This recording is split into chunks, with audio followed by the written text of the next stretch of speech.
Hello and welcome to today's forum. Today's forum is for the at-large candidates for the City Council of Biddeford.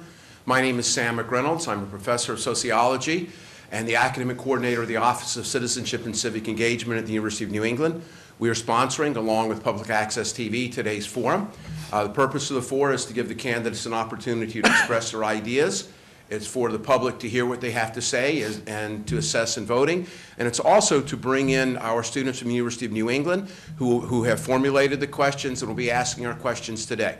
So let us begin. Candidates, with an introduction with you, starting with you, Mr. Rames. Thank you, Professor McReynolds.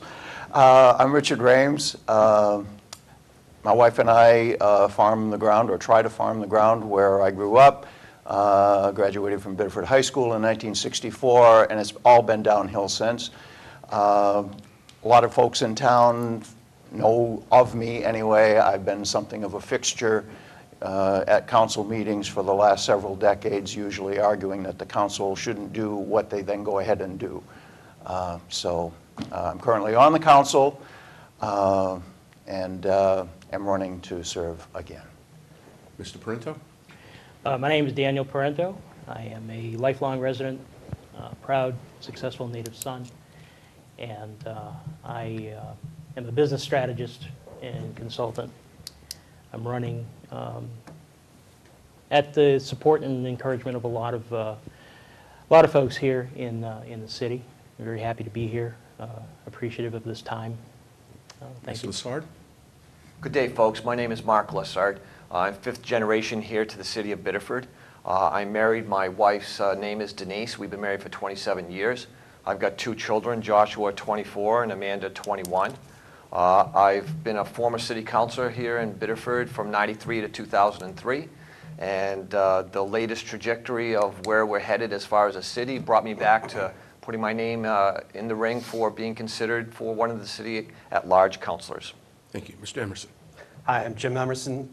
I live at 127 Old Pool Road, currently on the school committee, have been on the city council a couple times in the past, and that's my story. Mr. Florent. Thank you, Sam. My name is Clement Florent. I live at 295 Granite Extension. I've been married to my wife for 48 years, but she passed away last year at this time. I have three grown children, Tony and Tammy. Tammy's on the school board right now. They have 6 children. There's Tom and Shannon. He's the one that owns the oil business. They have 2 children. And my daughter Betsy, which is still single, lives out of town. I've been on the city council prior to this for 8 years. I am presently a member of the planning board. This is my second term as a planning board member. And I'm also the coordinator for the National Day of Prayer here in Biddeford for the last 14 years. Thank you. My name is Rocky Andrews. I live at 26 Cathedral Oaks Drive in Biddeford, of course. I am married to the former Colomb B. Labby, and we have been married for some 37 years. I have 2 daughters, one by the name of Rebecca Gagne, married some 7 years ago now, and I have another daughter also who's living with us at this present time by the name of Natalie.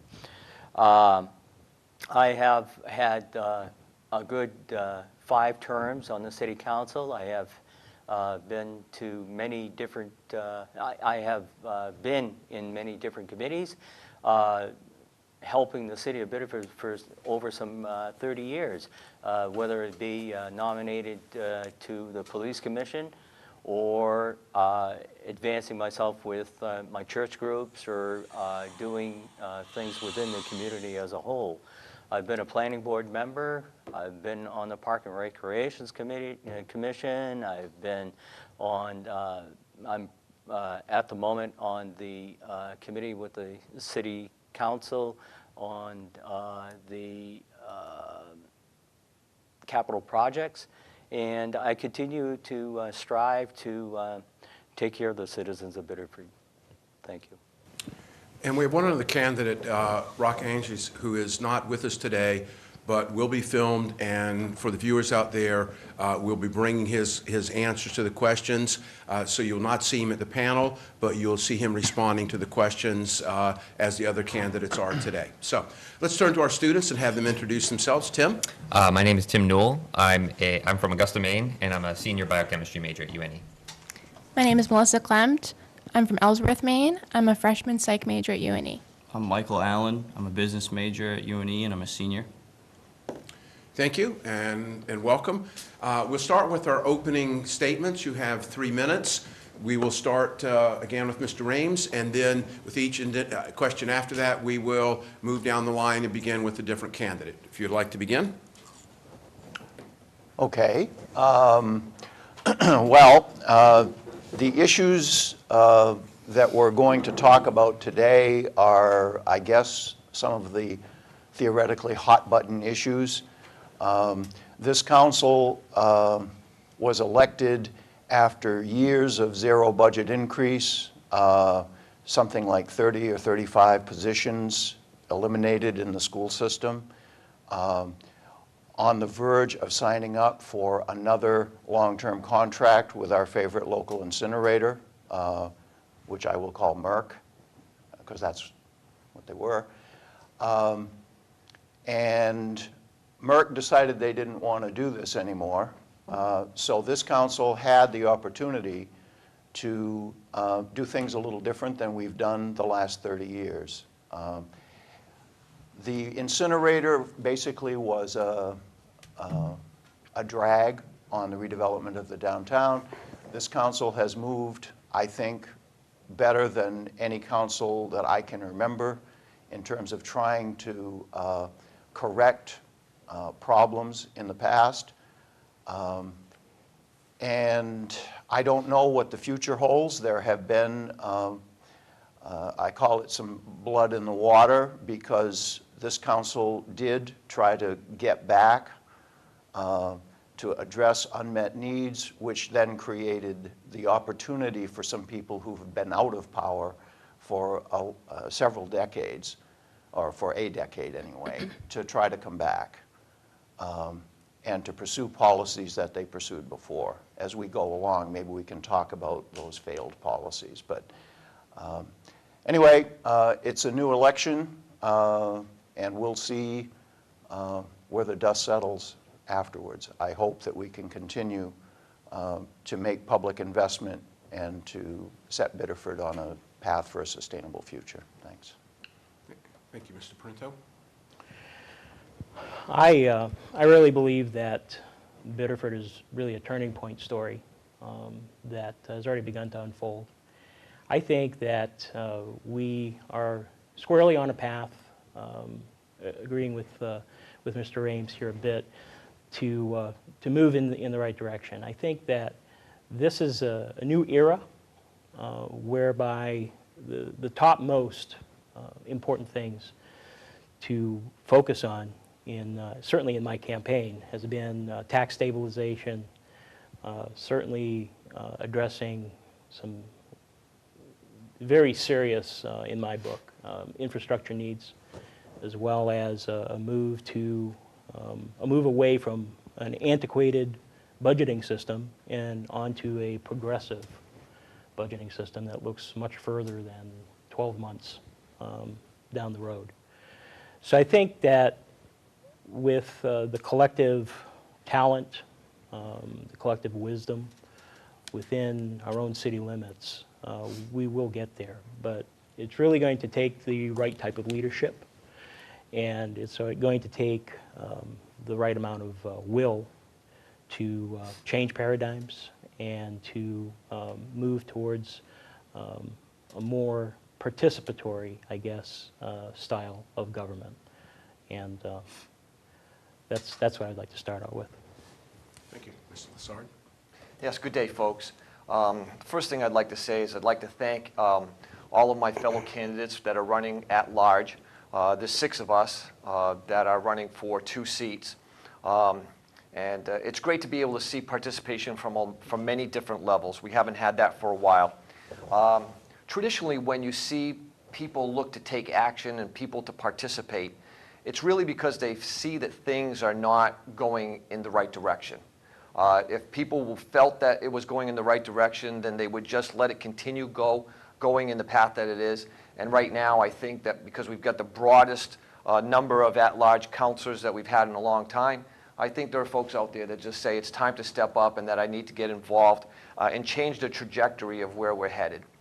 We've taken tax increases for our citizens over the past couple of years that have rivaled some of the largest increases that I can remember.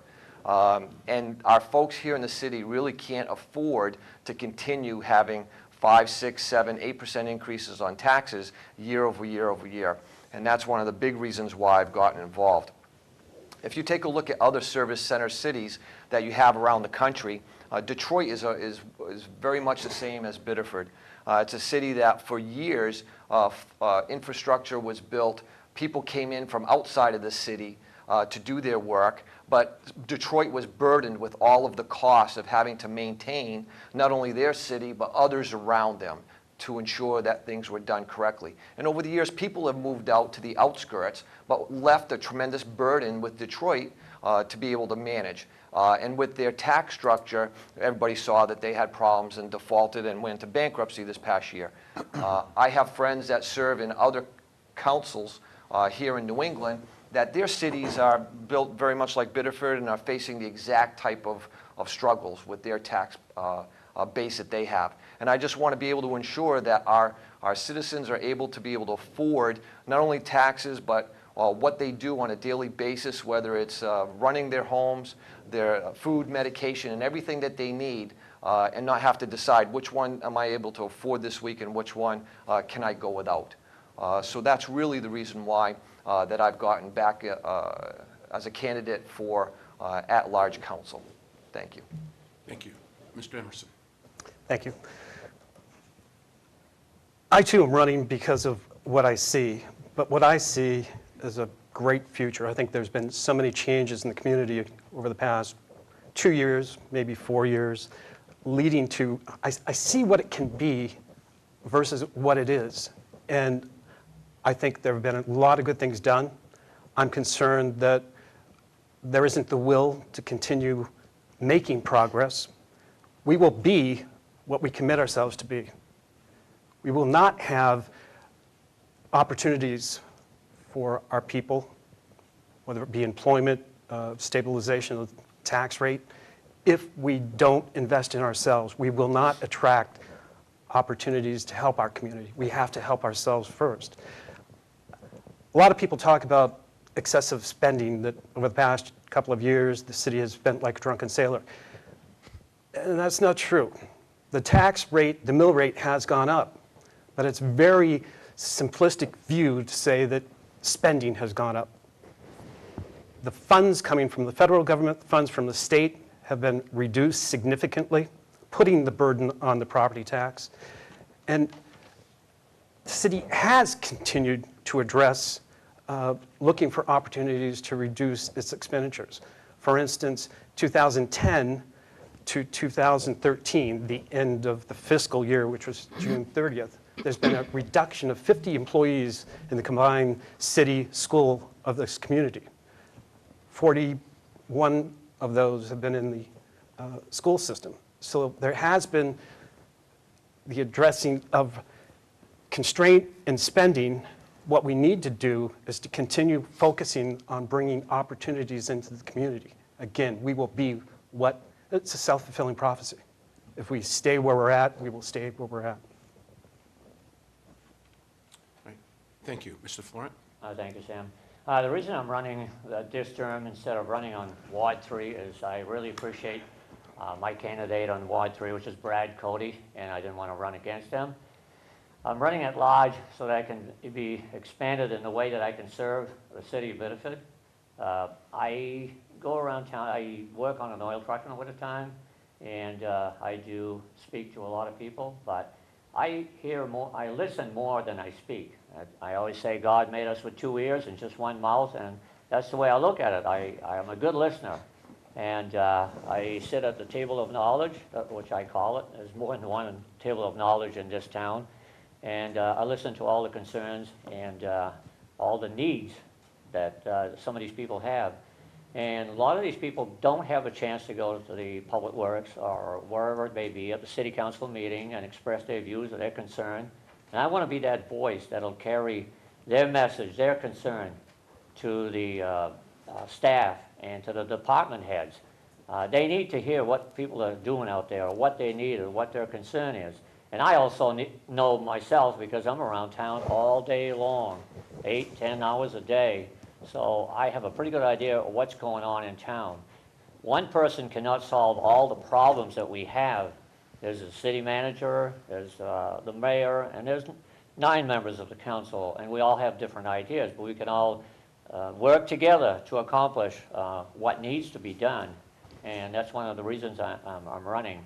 Yes, I think taxes are too high, but you know, we need to concentrate not on ideas, but on people itself, you know, their concern, their needs, and what can we do for them? Not always ideas that come from out of town, out of state, you know, they're fine. We can consider them, think about it, discuss them, but the most important thing is I have one vote on that city council. I remember my wife, when she was living, she used to come home from meetings, she'd say, why do you put up with all this stuff? And I would say, at least I have one vote, and I can express my concern and the needs and relate to what others' needs have in this city. Thank you. I'll be honest with you, I'm running for the city council for the city of Biddeford again for this term because I have passion. J'ai la passion pour la ville de Biddeford. I've lived in Biddeford all of my life. I have been active in local politics, local sports events, local church events. I've been serving the community for a long period of time. I have the experience. I can create open dialogue with people that have a tendency of having a difference of opinion than I have. But I always am able to come to some type of consensus with the people around me. I consider the ideas, even as much as they are definitely against the wishes of myself. Sometimes you need to find that open dialogue in order to come to an agreement to something. I think it's very important that I want to face the tough issues. I do face the tough issues. I vote on the tough issues. And I have had clearly nothing to be ashamed of. I find it that I look for different and effective solutions to many of the problems that come across to us. My children are born and raised in Biddeford, and I would love to keep them here. I have one who lives in North Berwick, but has the possibility of coming back to Biddeford. My youngest one is working out here in Biddeford, working throughout the community, and she has this passion, as I do, for this great city, as I see her as probably expanding herself within the community. I enjoy this. This is what I stand for. This is who I am, who I will be, and I'll continue to serve you in the best way that I possibly can. Thank you. Thank you. Now we'll begin with our questioning. Tim, would you ask the candidates the first question? And we'll begin with Mr. Parento. State support for Maine's communities has gone down and the mill rate has increased as a result. What should Biddeford do to stabilize the tax rate? Should it cut services, expand the tax base, or both? What should the city cut and how can it expand the tax base? In my mind, I think that taxation is probably the single most greatest issue in this entire campaign, to be honest. And, you know, if you pose the question, you know, in such a way that it's as though it's a choice between whether or not we cut services versus expanding the tax base, I really don't see as though it's that much of a choice. I think it's pretty clear that it's about growing the tax base. We have people that are very, very much suffering under the current mill rate and just taxation in general. It seems very counterintuitive to consider cutting services for folks that are barely holding on to their homes. So I think that the entire issue around taxation has to be around growing the tax base. We now currently have a system and a mill rate that really is driving a lot of our natives out of the city. I certainly have met so many people over the last couple of months and have heard some real hard sometimes kitchen table stories, if you will, of folks that are really wondering whether or not they can hold on to their property here in the city. One such kitchen table story, if you will, came from Ward 1, and it was a couple that was relating to me that really long-time friends that lived just across the way from them ended up having to sell their home because they could no longer afford the taxes. And, for every day, every single day for a year, the couple who had sold their house would make their way back to the neighborhood and just roll by the home that they really had to let go. So they moved to an apartment, an affordable apartment closer to the downtown area. And it really wasn't long before the wife had died, and then shortly after the husband had died. And in their mind and in the minds of many people in that neighborhood, they really didn't die because of old age or because of medical issues. They died of a broken heart. And I think that that's really at the heart of one of the key reasons why I'm here. One of the key reasons why I've decided to run for an at-large seat. I think that citizens at every level, every income level, every walk of life deserves a champion, deserves an advocate for their needs and some of the struggles that they have today. So getting back to the heart, it's about expanding the tax base for me. Thank you. Thank you. Mr. Lassard? Yes, thank you very much. I think if anybody takes a look at where we are, it's a global economy that we're competing with today to be successful. And to be able to compete in a global economy, you've got to think outside of the box and not do things necessarily that you've done in the past, but you've got to become more creative on what you do and where you're going. If you take a look at the time that I was on the city council from '93 to 2003, out of the top 10 largest cities in the state of Maine, Biddeford was ranked number 10 as far as its efficiency with the mill rate and the affordability of taxes that we had here in the city of Biddeford. Over the 10 years, we became number 1, which was the most efficient and the best run city out of the 10 largest cities that we have here in the state, which means that we were providing tremendous services for the taxpayer dollar and making it very efficient for them. It got to be the point where we had cities like Auburn that would come and visit us and schedule meetings to find out how they could become more efficient and how they would be able to make things better for the taxpayers that they had. So it was a tremendous view from other cities around the state that we were doing a fantastic job here in the city of Biddeford during that time period. You need to create incentive for businesses to be able to come and locate in your city and to be able to create jobs and to be able to expand. The way that you do that is through your tax base. If a business has the opportunity to invest dollars in infrastructure and build their business in one city versus another, all the things that they're going to take into consideration are transportation, rail, the ability to be next to turnpike or major thoroughfares, and of course the mill rate.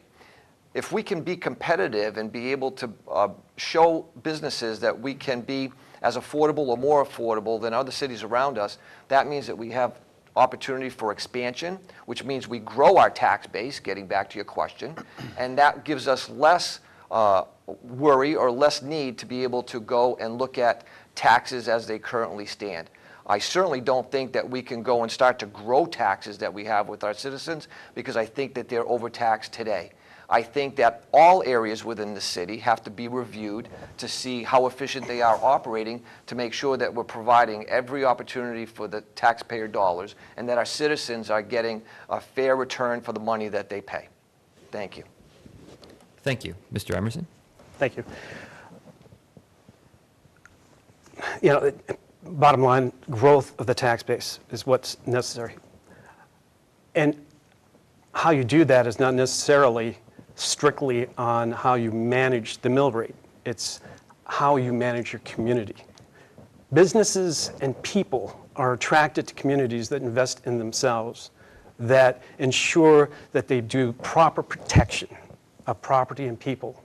They ensure that the services the community needs are there. Yes, efficiently given, but are there. They ensure that the education, the system that provides education, is stellar. I know firsthand, having traveled the country and moved a few times, that that's what I look for in a community. As a family, you want the best educational system for your children.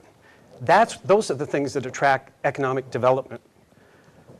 Certainly, there are always opportunities, whether it's business or government, to look for efficiencies.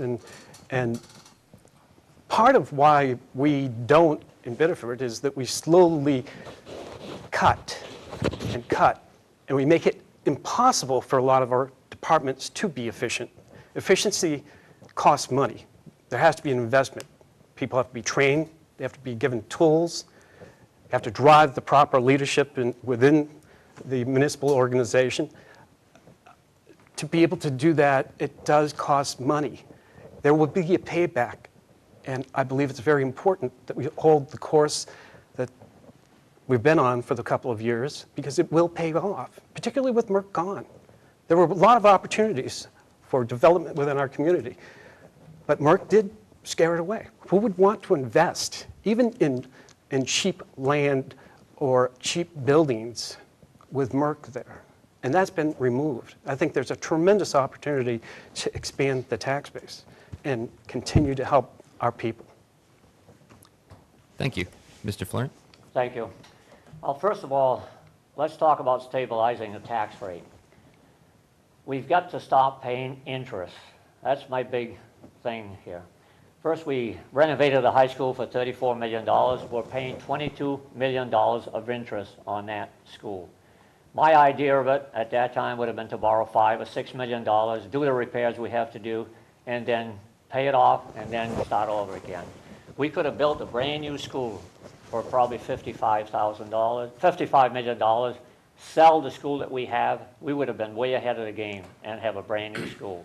So that's one reason why I say we've got to stop paying interest and not getting anything for it. The other thing is, we probably made a mistake here, is that we bought out Merck. Now we don't have that revenue, but we have that payment.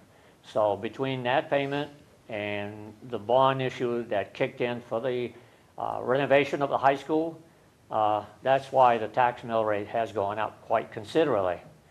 The other thing is that my plan would have been to ask all the employees that are paying weekly dues to the union to sit down and talk to us as city officials. And my plan would have been to ask them to split the difference. They'll say they're paying $14 a week for union dues. I would have told them, you keep the $7, we'll take the $7 for the city. They end up with $352 a year more than what they're getting now. This would have been an increase in their wages, as far as I'm concerned. The take-home pay, the city would have $350 some odd more in their coffin every year. So times how many employees? In other words, the city wouldn't have to have so much. They would be gaining revenues. That's what they would be doing. So it's a win-win situation. Try to talk some of these people into that plan. I'm not sure if it would, but it's a win-win situation, and that's one reason why I would definitely want to first cut the interest rate, and then try to make a deal with I'm not talking just about the public works, but the fire department, the school department, whoever is paying union dues. We're not getting anything for it. They're not getting anything for it. Might as well utilize it in their pocket and have a little more revenue for the city. We wouldn't have to raise that tax mill down. As far as cutting services, I'm not too much in favor of cutting services as long as we can maintain what we have at this tax mill rate. Thank you. Thank you. Mr. Rames? Thank you. Boy. Okay. I appreciate the way you have ordered this question, nobody so far has addressed the first part of the question, or the statement that precedes the question. But it is a fact that at the federal and state level, at the federal levels, actually starting in the 1980s with the election of the sainted Ronald Reagan, federal expenditures were throttled, and then at the state level, the state has tried to shift its costs down to the local level, same game that what they were running in Washington. And the municipalities have no place to dump the responsibility for the costs of civilization. We've already talked about all of the people that the city has fired, laid off, let go. You can't keep doing that forever, because people may have this theoretical idea that things can be done a lot cheaper, but they don't want their roads to be unplowed. They don't want the basics, education of their children and their grandchildren. They don't want this stuff generally shortchanged. It took us a very long time. I transferred to the Biddeford High School in my sophomore year, and there was very little investment in terms of maintenance in that building up until it got so bad a few years ago that it had to be redone. To those people who say that essentially that we're carrying too high an interest rate, the voters of the city of Biddeford approved adding 92 cents to the mill rate to make up for the basically malign neglect of that building. And the city officials then responded to that endorsement of raising local taxes, 92 cents on the mill rate, by beginning to lay people off and zero budget increases for the next several years. That's the situation that this council walked into. And we can't go back that way. There are costs. There is a piper to pay after you zero budget. I guess I'll have to get back to this in the 1-minute rebuttal. Thank you. Thank you. Again, this is clearly an issue that's on the voters' minds at all times. We're always looking for efficiencies. We're always looking in order to keep the tax rate down. I think it's very important that we continue to expand ourselves in the sense of definitely economic development within the community in order to bring that tax base down, the tax rate itself as a whole. By expanding this is something that we can clearly help with the taxpayers of the city of Biddeford. Do we cut services? I think we need to realign ourselves with the services, in the sense of really taking a hard look at what we do and how we do it. Can we become more efficient? Again, it's something that you always have to look at. Efficiency is always of the most important thing that you can do within your operations. I am a produce manager for Shaw's Supermarkets, and I'm always looking for better ways of how to do my work, always looking for my associates. It's the same thing with the city. We need to clearly define where we can become more efficient, and that is something that we as a city cannot do on our own.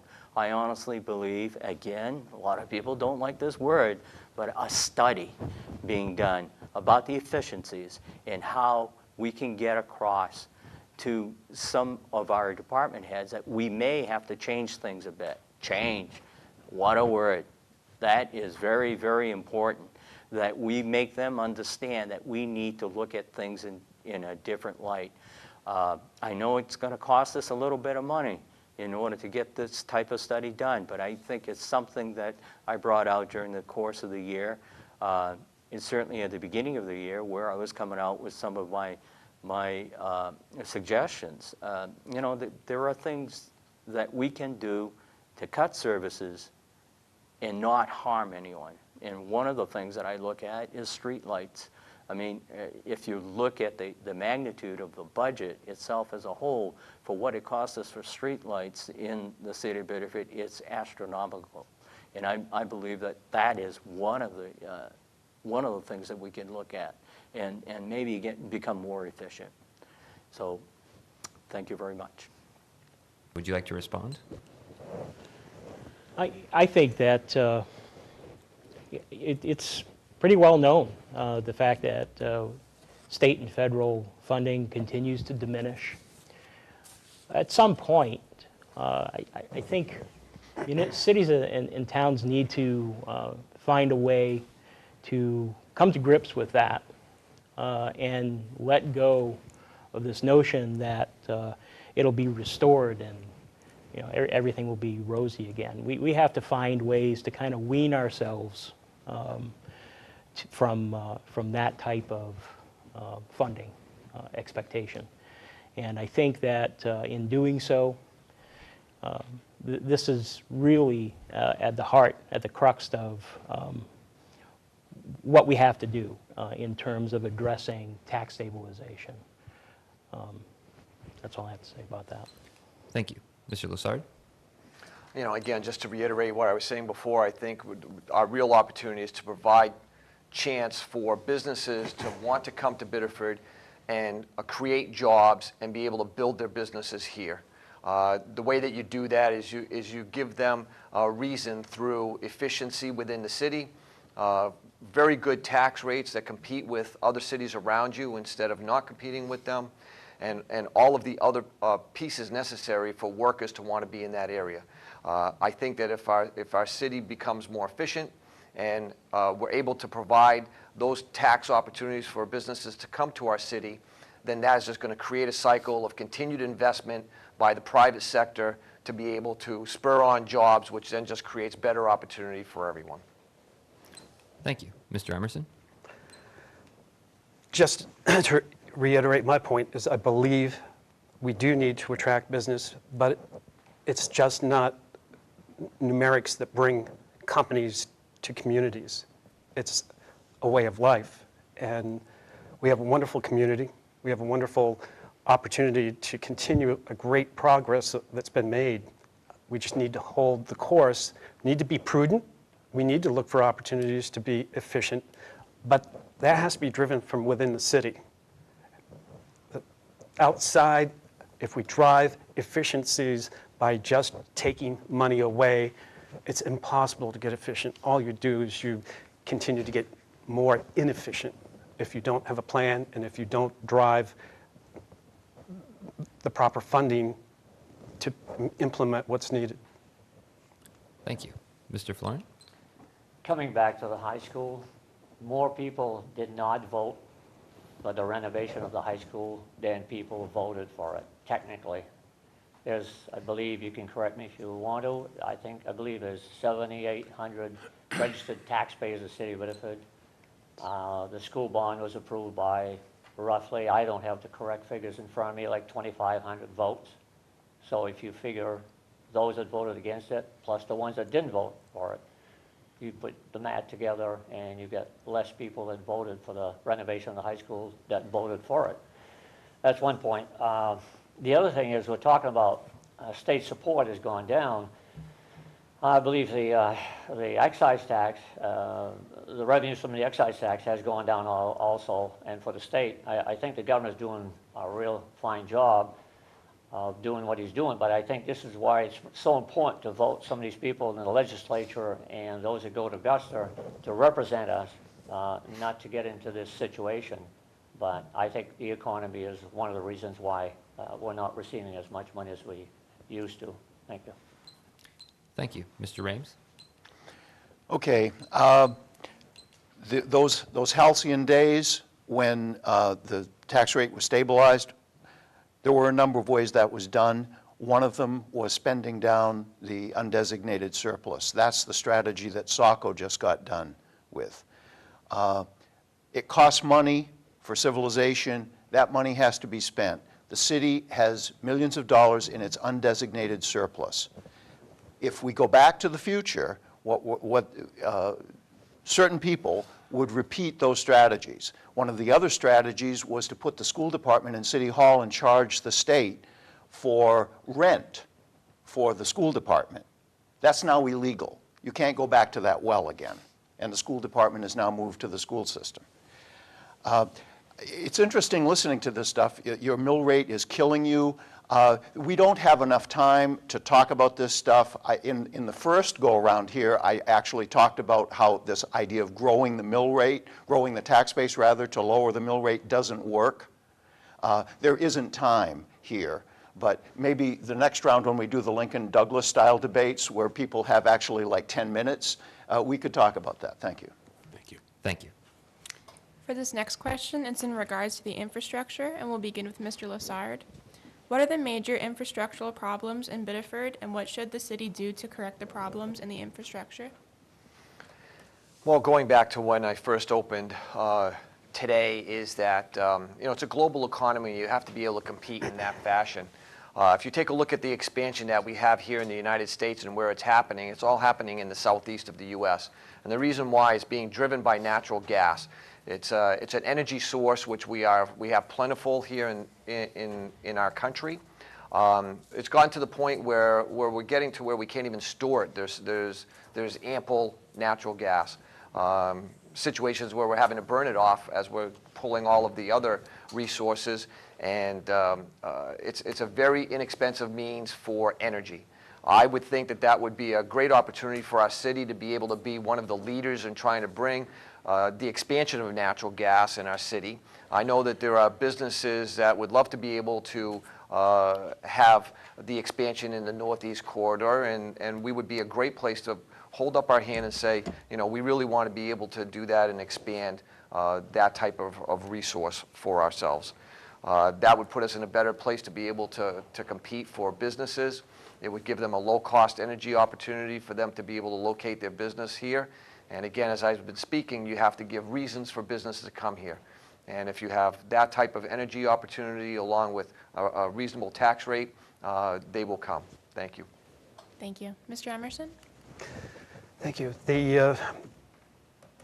Bringing it down to more of a micro standpoint, we certainly have a lot of infrastructure issues within our community. We have a community center that's used has high occupancy of use. It's in terrible shape, needs a lot of investment.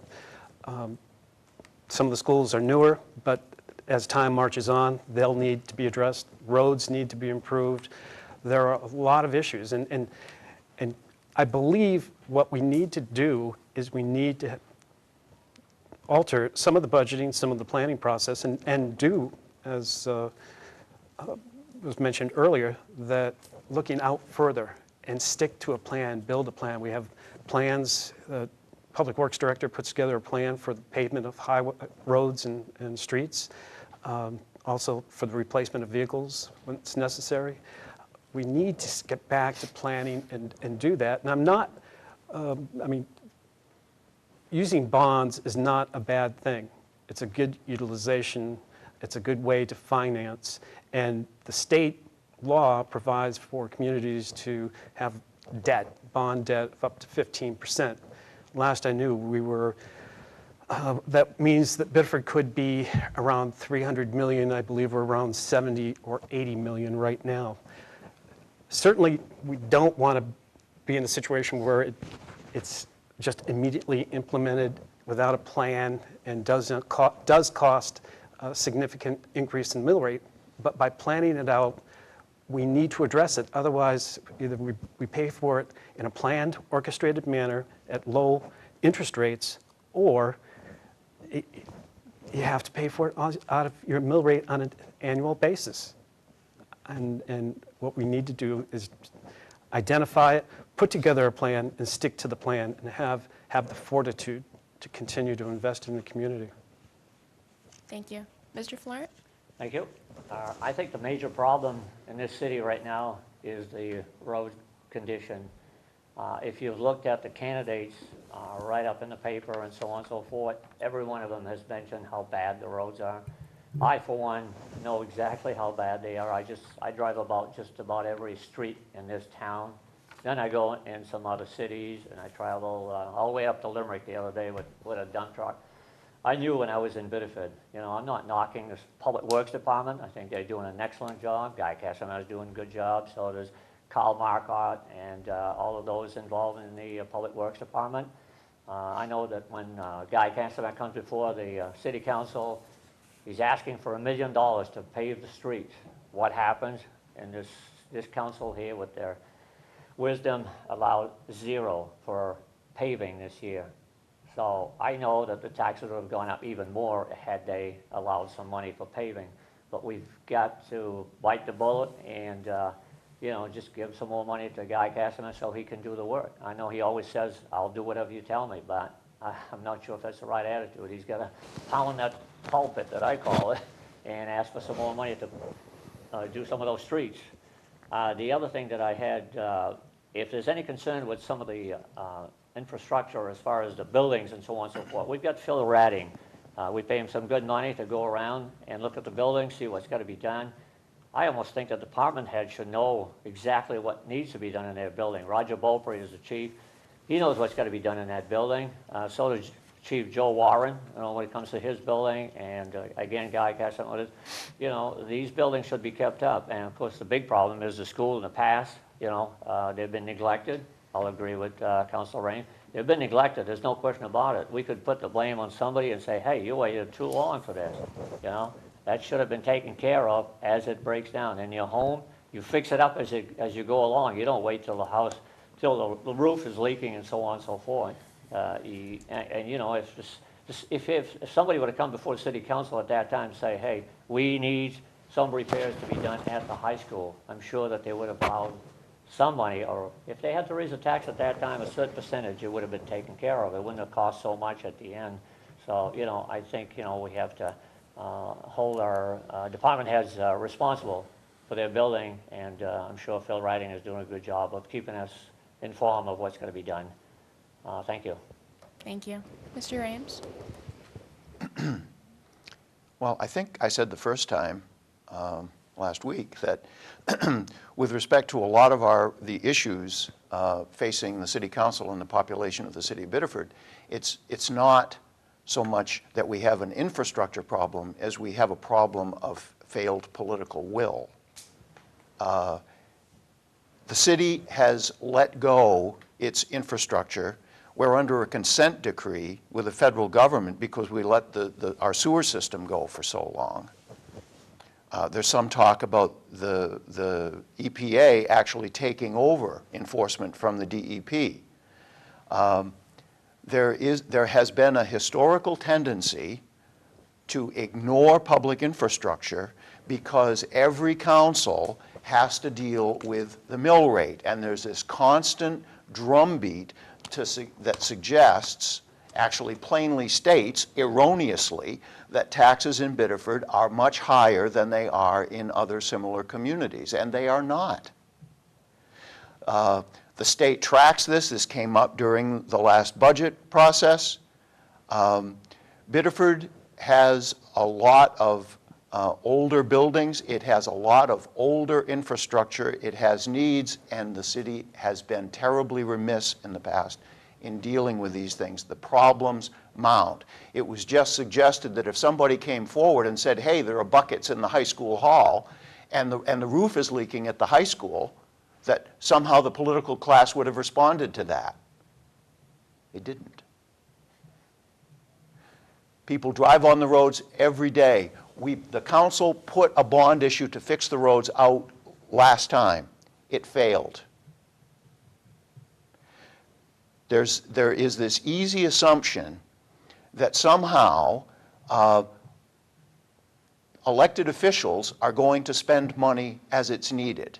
And they are not, because there's this headwind of opposition by people who in many cases, frankly, and it's getting worse, frankly do not believe that the public sector is even legitimate. that there is only the private sector, and that's where the halo exists, and that governmental structures, governmental policy is by its nature totalitarian. There was just a letter in one of the weeklies this week that suggested that very thing. I would just say we've heard that the city ought to operate like a household. That's a common trope these days.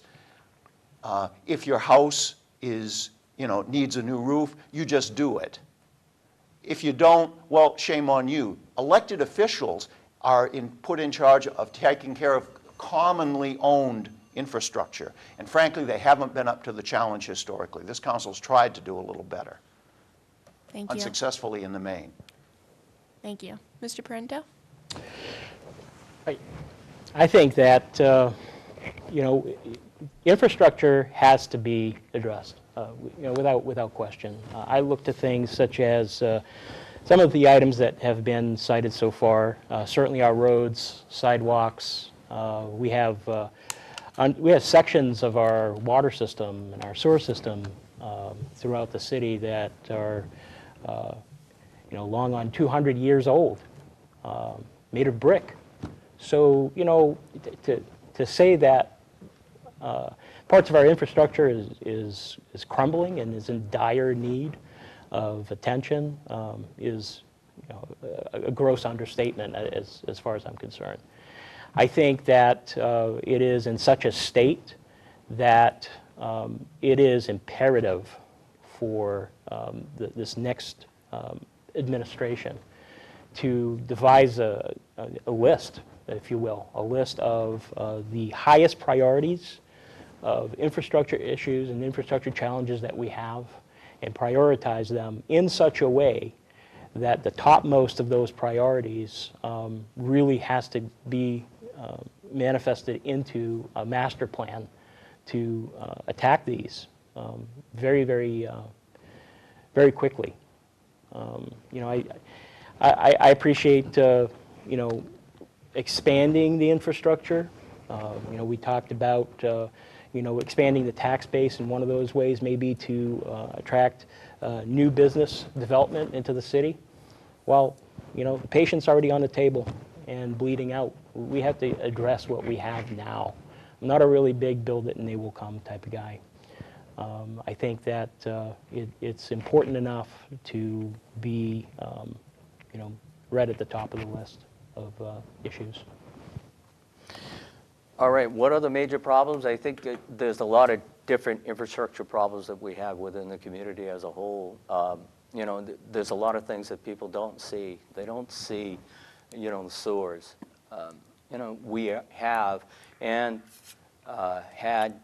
have had a very major impact in creating a system of trying to find out what our problems are.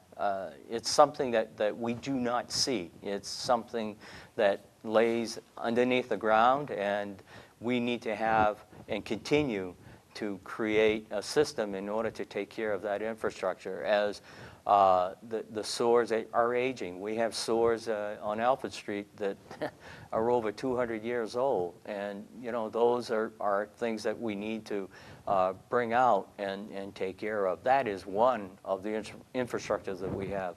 The schools, we never seem to, being on the city council, we never seem to talk about the schools as a whole. We do not have a program in order to fix the roofs or fix some of the things that might be going on in the city that we need to take care of. We do not have a plan. It just seems as if we live on helter-skelter in the sense that if, like the high school, we had to go to a bond in order to do it. Is there a system, and something that I've been advocating for a long time, that we should have some type of structure where we put X amount of money away in order to take care of some of these infrastructures that we have.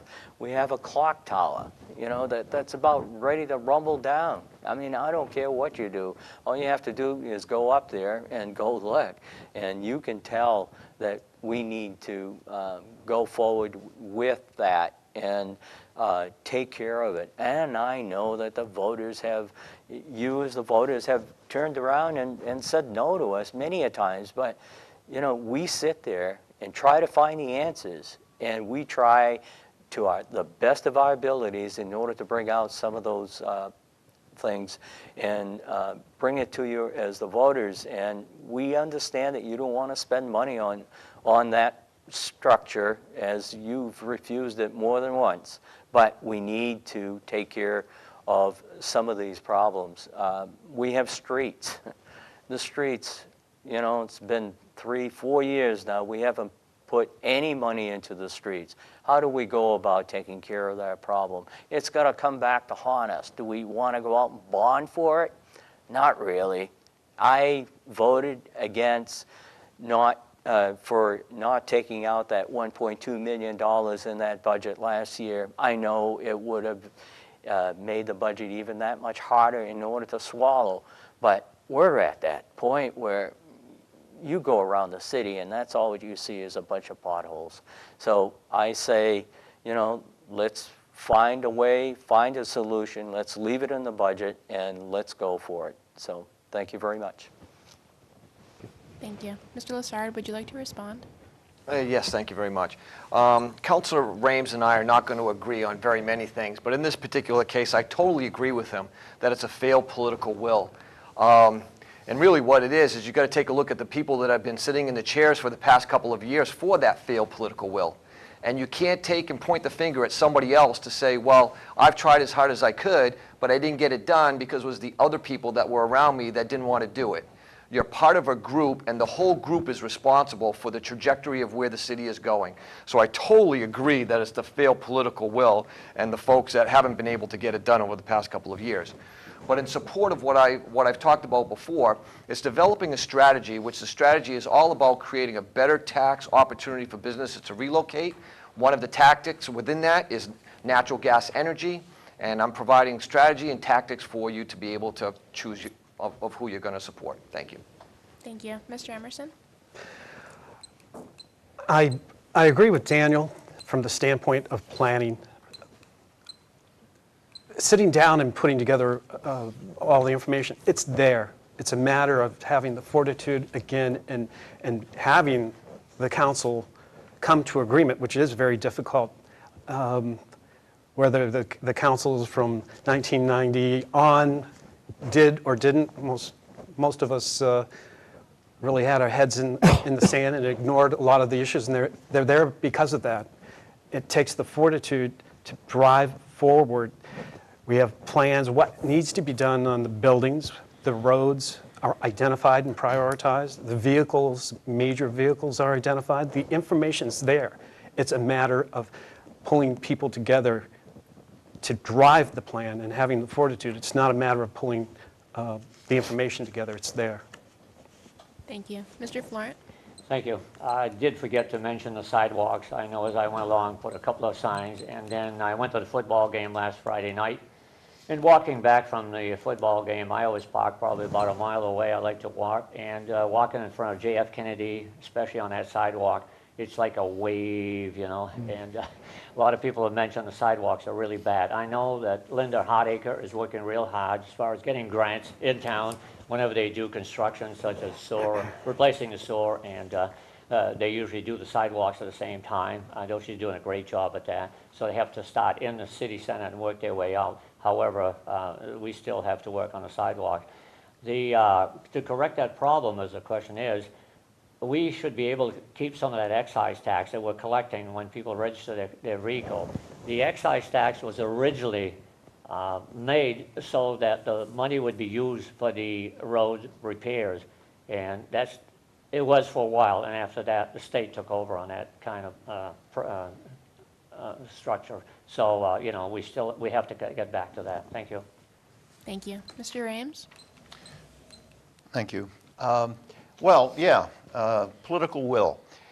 This council, I said before, and I've said before that I think this council has actually really struggled and tried to make some incremental gains faced with malign neglect for years.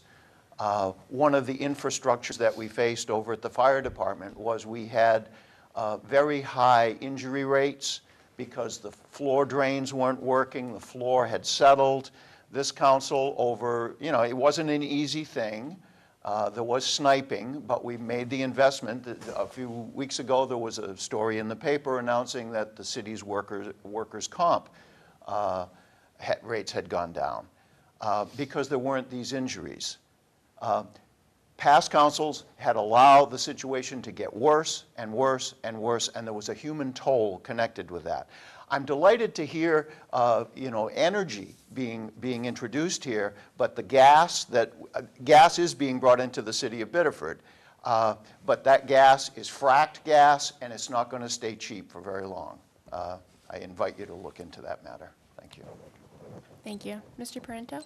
I think what it really boils down to is the fact that the longer that we wait to address some of these issues, the more expensive it becomes. I don't think that there's a person here on the panel that would disagree with that.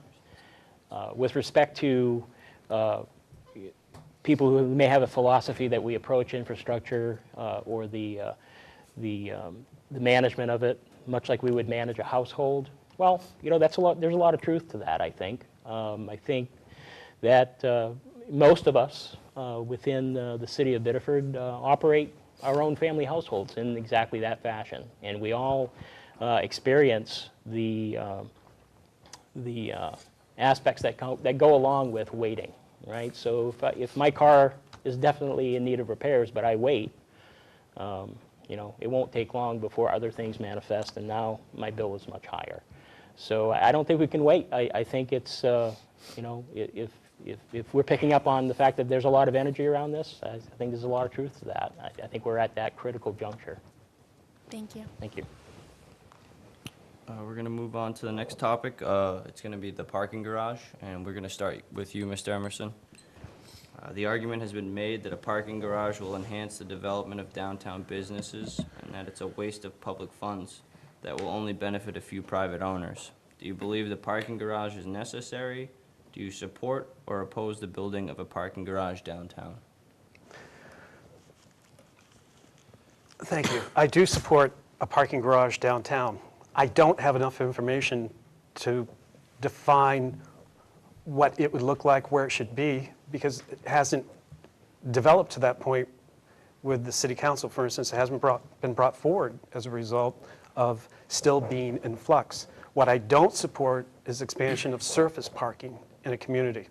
That's what parking garages do, is they eliminate the need for surface parking. It densifies, it goes up. I also know that I don't know anyone that has been involved or is involved with the city today or in the past that would support funding it on the mill rate, finding creative funding to put it in place. I don't think there's anyone in the community that really believes that the city would fund it on private property, not owned by the city, although that's been expressed. Is there a need for additional parking? Yes. If we believe Biddeford, and this is one of the other current councilors' mantra, and I believe in what he says, if we believe Biddeford is only going to be what it is today, then we don't need a parking garage. But if we do believe in a future and have the vision for what it can be, a parking garage will be needed and does need to be addressed.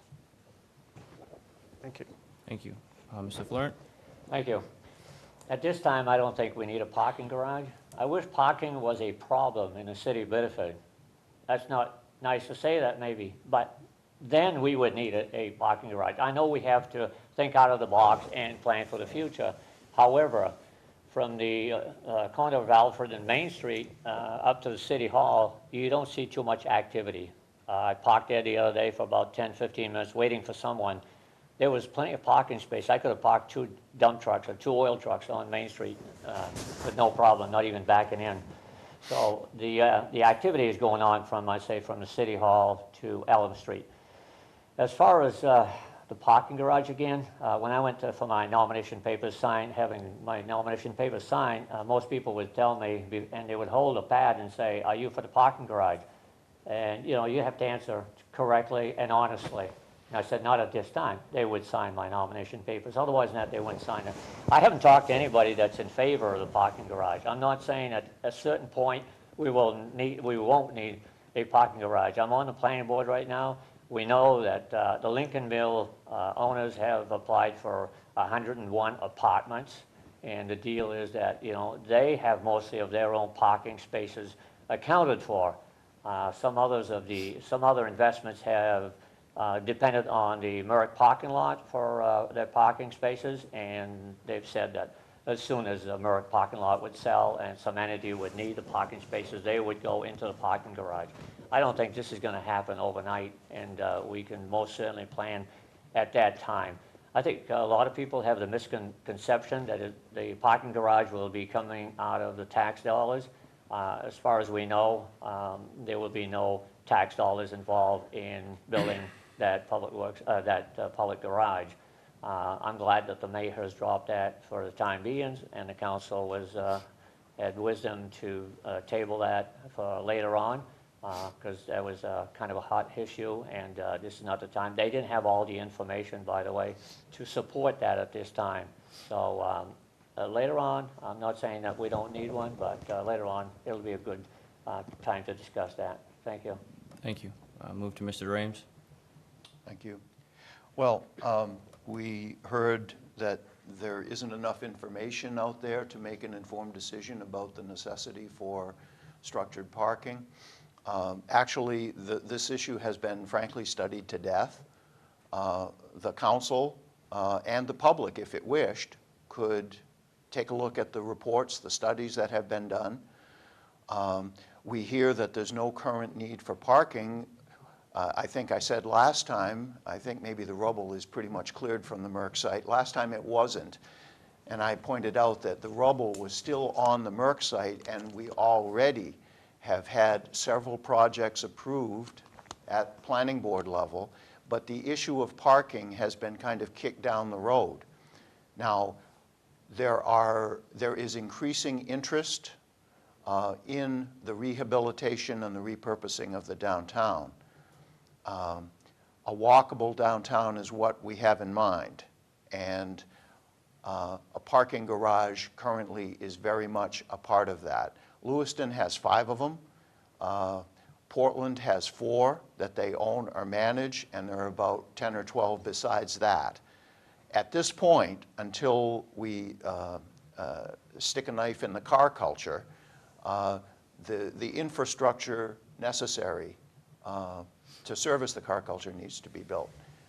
And if we don't make this public investment, that's going to shackle the redevelopment and the repurposing of the downtown. I find it, well, I guess we heard that everybody that candidates talk to is opposed to this. One of the reasons that there has been this, this hostility to the project is that the council, because they have been locked up in negotiations with a private party, have not been able to really make the case that should have been made publicly. Because the council has been told these are negotiations. You can't talk about what we're talking about. The few people who have asked me about it, when I explain that this is not going to, the city has never contemplated building a public facility on privately owned land. When I explain why everything they think they know is wrong, there's ready acceptance of the idea that this is a good idea. But the council has not made a case, and apparently people have not had the time to go in and consult the written record and to look at the plans and the studies. Thank you. To move on to Mr. Parento. I'm not at all convinced that parking garage is really in the best public interest at this time. I'm not saying that there won't be a time where we could address it in the longer term, but I think made mention of a walkable downtown, very big proponent of that myself. I think we also need to take a look at our existing public transportation choices and options available to us as well. I think that, I really follow closely these arguments that are being made about the parking garage that, if we don't do it, and it goes back to my earlier mantra of, I'm not a big build it and they will come type of person. The argument that future or further mill redevelopment is going to be stymied by not having a parking garage, I don't see that. I live and breathe in the business world every single day in my profession. And when someone tells me that there's a way to finance a major capital project that will not directly or indirectly affect things like the mill rate, I get very scared. You don't get money for nothing. Someone is going to pay. And a tax is a tax no matter what label or what moniker we want to put on it. I think that we really need to take a look at working within current infrastructure around parking, whether it be in the downtown or otherwise. I happen to be one of those people that have spoken to many people that, I won't say that they're angry, but I think that they're very concerned about all of the buzz around the parking garage. And I think whether it's a lack of a case that is being made by the council for whatever reason or not, I think that people are taking a look at this and they're saying, well, the downtown is important. I'm also one of those people that thinks the downtown is very important. But I think that this is really a broader scope issue that I think the large majority of the electorate here in Biddeford is really taking a look at it. What's in it for me? I definitely do not support it at all. Thank you. Thank you. Mr. Lassard? Thank you. Parking is definitely needed for any type of business expansion that you're going to end up looking at. So I don't think that anybody can argue that parking availability certainly makes it easier for businesses to be able to do their daily duties. And if it is so important, then I would expect private equity to be able to come forward with money to invest in it. So I'm certainly not going to block any type of an individual from taking $2, $3, $4 million of their own money, building a parking garage and charging for monthly or daily or hourly fees to pay for it. That's just another investment opportunity. If that's the way that that person or company decides to invest their money, then that's great, and we can benefit from that. As far as the city paying for it, well, I'm completely against that. There's no reason for us to be able to put our money out on the limb to be able to make sure that there's benefit without having our citizens to be able to benefit from their tax rate and be able to enjoy using the downtown. It's merely a tactic. We've got to look at a larger strategy. So if we have private money that's looking to come in the city and build a parking garage, I'm all in favor. Thank you. Thank you. Well, I'm clearly going to tell you that I do support a parking garage. There's no question to be asked there as far as I'm concerned. With the infrastructure that's coming in, with the different individuals that are building different places, I think we honestly need to look at the growth of the downtown area.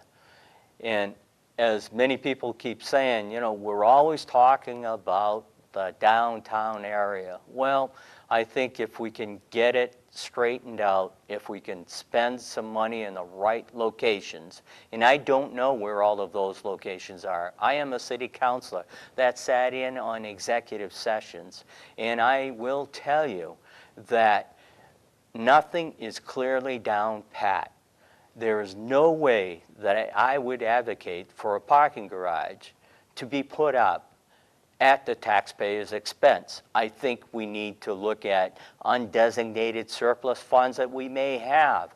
I think we need to look at, you know, the tips that are out there. I think that Dan Stevenson is going in the right direction in order to find the ways of putting together a parking garage. I don't agree with everything that may be put together at this point, but I do clearly advocate for a parking garage. I don't think public funds need to be used. I don't want to use any tax rate monies for this parking garage. I'm adamant about that, but I think we can find ourselves up and around. You know, parking meters, I'm not really sold on that. You know, that's one of the mechanisms that's being looked at. I'm not sold.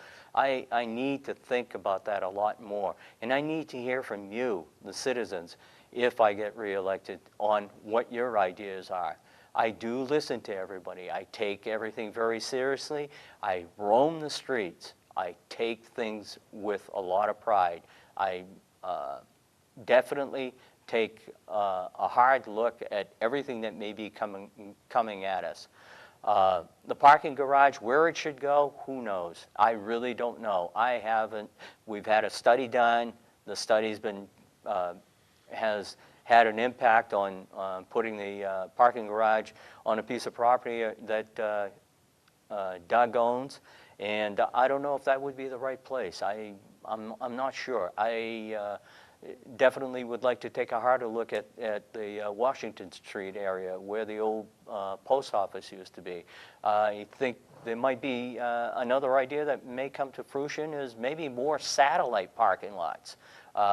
With a double decker, you know, and then having the structure made good enough in order to add to it if we need to. So we need to take a better look at what we have available to us. And is it what we need to do right at the very moment? No, I say let's hold off. Let's find out what's going on. Let's get our ducks in order. Thank you very much. Okay. This time, we'd like to open it up back to you, Mr. Emerson, if you have any further comments. No, thank you. I'm all set. Coming back to the parking garage, when I talk to different people, I don't talk to them, I listen to them, let's put it this way. And I think the misconception is that we're probably going to be building a parking garage for Doug Sanford. And I like Doug Sanford. I've known him for a long time, and a couple of times after I met him, I told him he was crazy, and we laughed about it because he's a nice guy. And I still tell him that when I see him. He's done wonderful work in some of those big brick buildings. There's over 80 businesses in one of his buildings, and I think he's doing a tremendous job, and he's not getting enough credit for it. We're not building a parking garage or proposing to build a garage for Doug Sanford. There's other entities in town.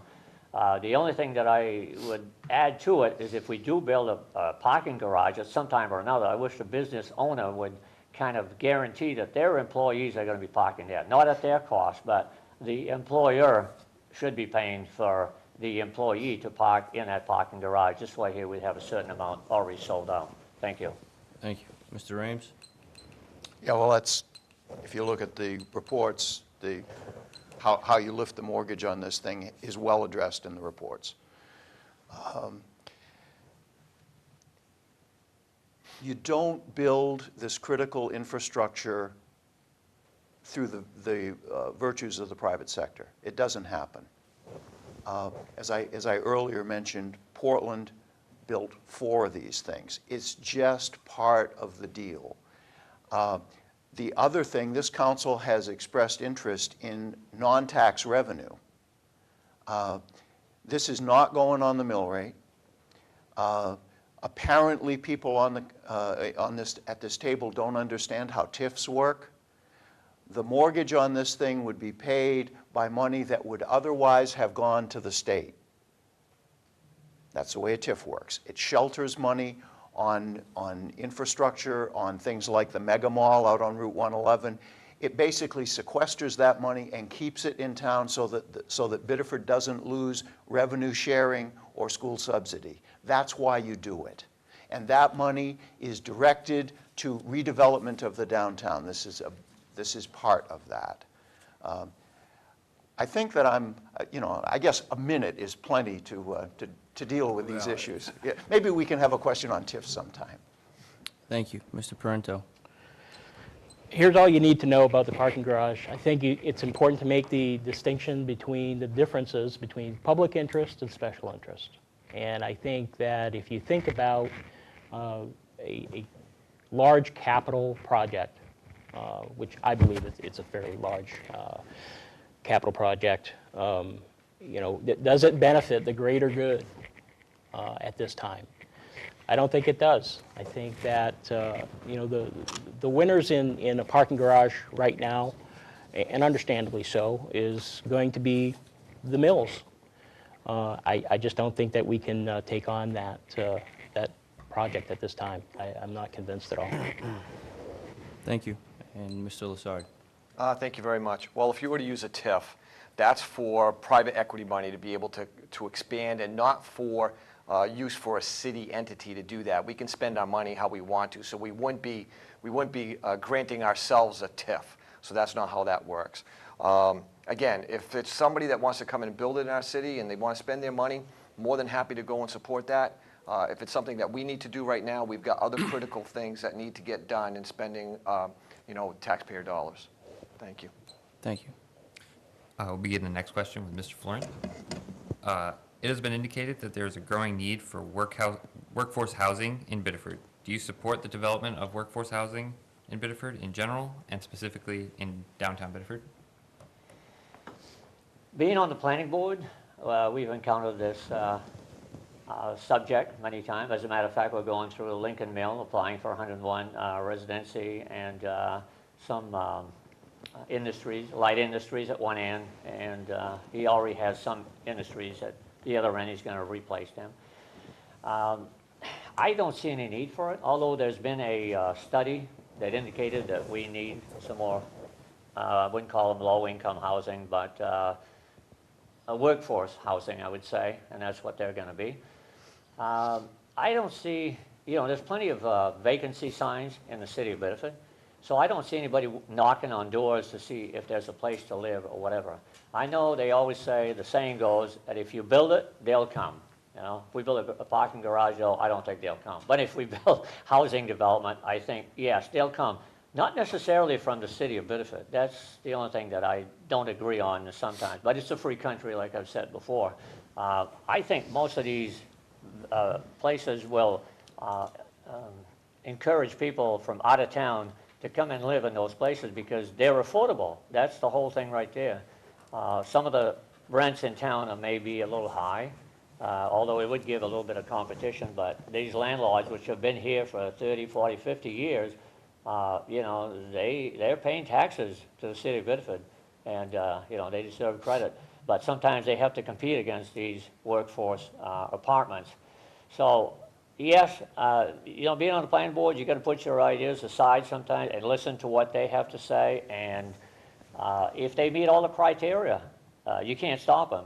You have to approve those places. And yes, those buildings are there. They're empty. They should be used for a purpose. And I believe it's a good purpose. It's the place to do it. It probably would encourage more businesses downtown. I'm not sure about that. I listened to the planning, Greg Tansley, the planner, and he does say that. And I've had some site walks also and talked to different people that have come and go from their car while they were living there. And some of those people live in South Portland. I mean, they work in South Portland, Scarborough, and Portland. They come here to live, but they take off first thing in the morning. I don't see them walking around town, although I'm not there at 10 o'clock at night. But those, I don't see them shopping in town because there's hardly any stores to shop in the first place. So, yes, I agree that, if they want to build them, you can't stop them. Most of the time, these people, it's not their money anyway. So, they're bound to make out all right with that. And by the same token, it's keeping the buildings in order while they're renting them. Thank you. Thank you. Mr. Rames? Well, I think last time I mentioned a recent study that showed that roughly 4 out of 5 Americans was at risk, basically 1 or 2 paychecks away from poverty. the so-called low-income housing, which we talked about last time, now it's workforce housing, it basically amounts to the same thing. The American worker is getting immiserated because of these wonderful free trade agreements and deindustrialization. We are now largely a post-industrial society. Working people have been thrust into basically a downward spiral. The city of Biddeford can't be the only one that addresses that. But we need to put our shoulder to the wheel. Having a decent place to live is basically a human right, although this country doesn't actually acknowledge that, unlike other countries, not as rich as we are. The matter of the Lincoln Street Mill comes up. All I know is what I've read in the paper. What I read in the paper was that that was all going to be market rate housing, not workforce housing. But the real point of the redevelopment, which this housing stuff is a piece of, is to re-energize the downtown. This is not just about the mills. This is also about Main Street and making the downtown a livable place where people want to be. Cities don't have to be cultural deserts, but they don't become great places to live if they're hollowed out and if there's a lack of investment. Currently, the coast, residential properties down at the coast, pay roughly 30% of the taxes, okay, because that's where the value is. We're an ad valorem state. It's in the Constitution. You pay based on the value. What we need to do is get value back in the downtown. We have squandered the downtown. Biddeford's not alone. We're a big joiner in this category. We've hollowed out American cities. It's taken decades. And to re-energize, to repopulate American cities is not the work of a day. But we need to start somewhere, and providing decent places for people to live in the downtown is part of that. To the matter of whether there's a demand for it, what the council has heard and what's been said in open session is that for every one of these decent places to live, there are 50 applicants. There's no shortage of people who want a decent place to live. Thank you. Mr. Parento? I see this a little bit differently. Everywhere I go, I see probably not an adequate number to the demand for workforce housing, but I see awful lot of vacancies. I think it's great that, by co-locating this type of housing and tying it to the downtown, I think that's a great idea. Where I have heartburn with it is the fact that we've got this groundswell of multi-unit property owners across the city that have these vacancies. So I think we have to tread very carefully on, how much we invest in workforce housing, and very specifically where we would actually locate it. Because, here we are taxing a property owner for their property and for their building. So, the messaging is very important here. I really don't have, in all good conscience, the ability to say to that landlord, well, we appreciate that you're paying your taxes, but we're going to start off this workforce housing X number of units. And by the way, we may make it a little bit more difficult for you to fill your vacancies. I don't think that's going to fly with a lot of people. It doesn't fly with me. So, I think it's needed. I think the location is, the location and the number associated with a project like this is very important. Thank you. Thank you. Mr. Lassard? Yes, thank you very much. I agree. I think there's plenty of available housing that we have in the city. It doesn't take very hard to be able to drive down any street in the city and be able to see a for rent sign within our city. So there's opportunity available that we currently have. Beyond that, we have a process set up for this type of question. And the way that that would work out is that anybody, private entity that wants to go and spend and invest in the city to be able to build housing, whatever type of housing it is, whatever type of business it might be, okay? If they feel that they want to expand in the city of Biddeford, they have to go to the Zoning Board of Appeals and the Planning Board, go through a process, and we have rules and regulations of where they can be located, how big they can be, and other criteria on which we make the decision from a planning board and the zoning board of whether or not that makes sense for a city, and that's how they begin or don't begin their venture into a business in the city. So as far as thoughts on a number of units, I think that we have a significant number of empty units already in the city. I think and then at that point it would be totally up to private money to come to the city and go through the process of a zoning board of appeals and planning board on whether or not that would be built. Thank you. Thank you. Mr. Emerson? Thank you. Workforce housing, in essence, has been around since Rome. Ultimately, I mean, the coast experienced it. The lack of it, for instance, there aren't too many fishermen or lobstermen that live on the coast because they couldn't afford to. They were displaced. And I think workforce housing is more of a policy, a planning. It's not a specific project. It's not a specific number. What it is part of a planning process and a policy in the community to ensure that as areas that are being revitalized or developed, I mean, let's face it, economic development a lot of times, most of the time comes where there's an opportunity to make money. And to make money, you take low value and convert it into high value and make a profit from that.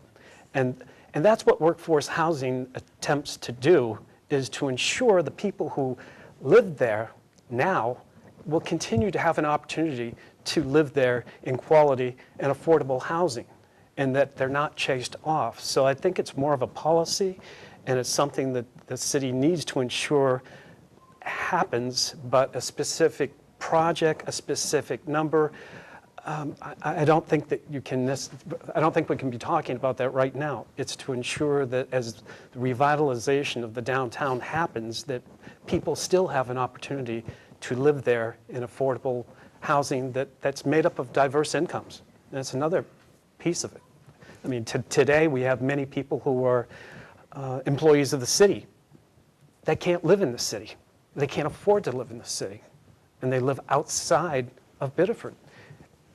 That will continue for some of the downtown residents. That same thing will happen. They'll be forced to find other cheaper places to live, and that's what, for me, workforce.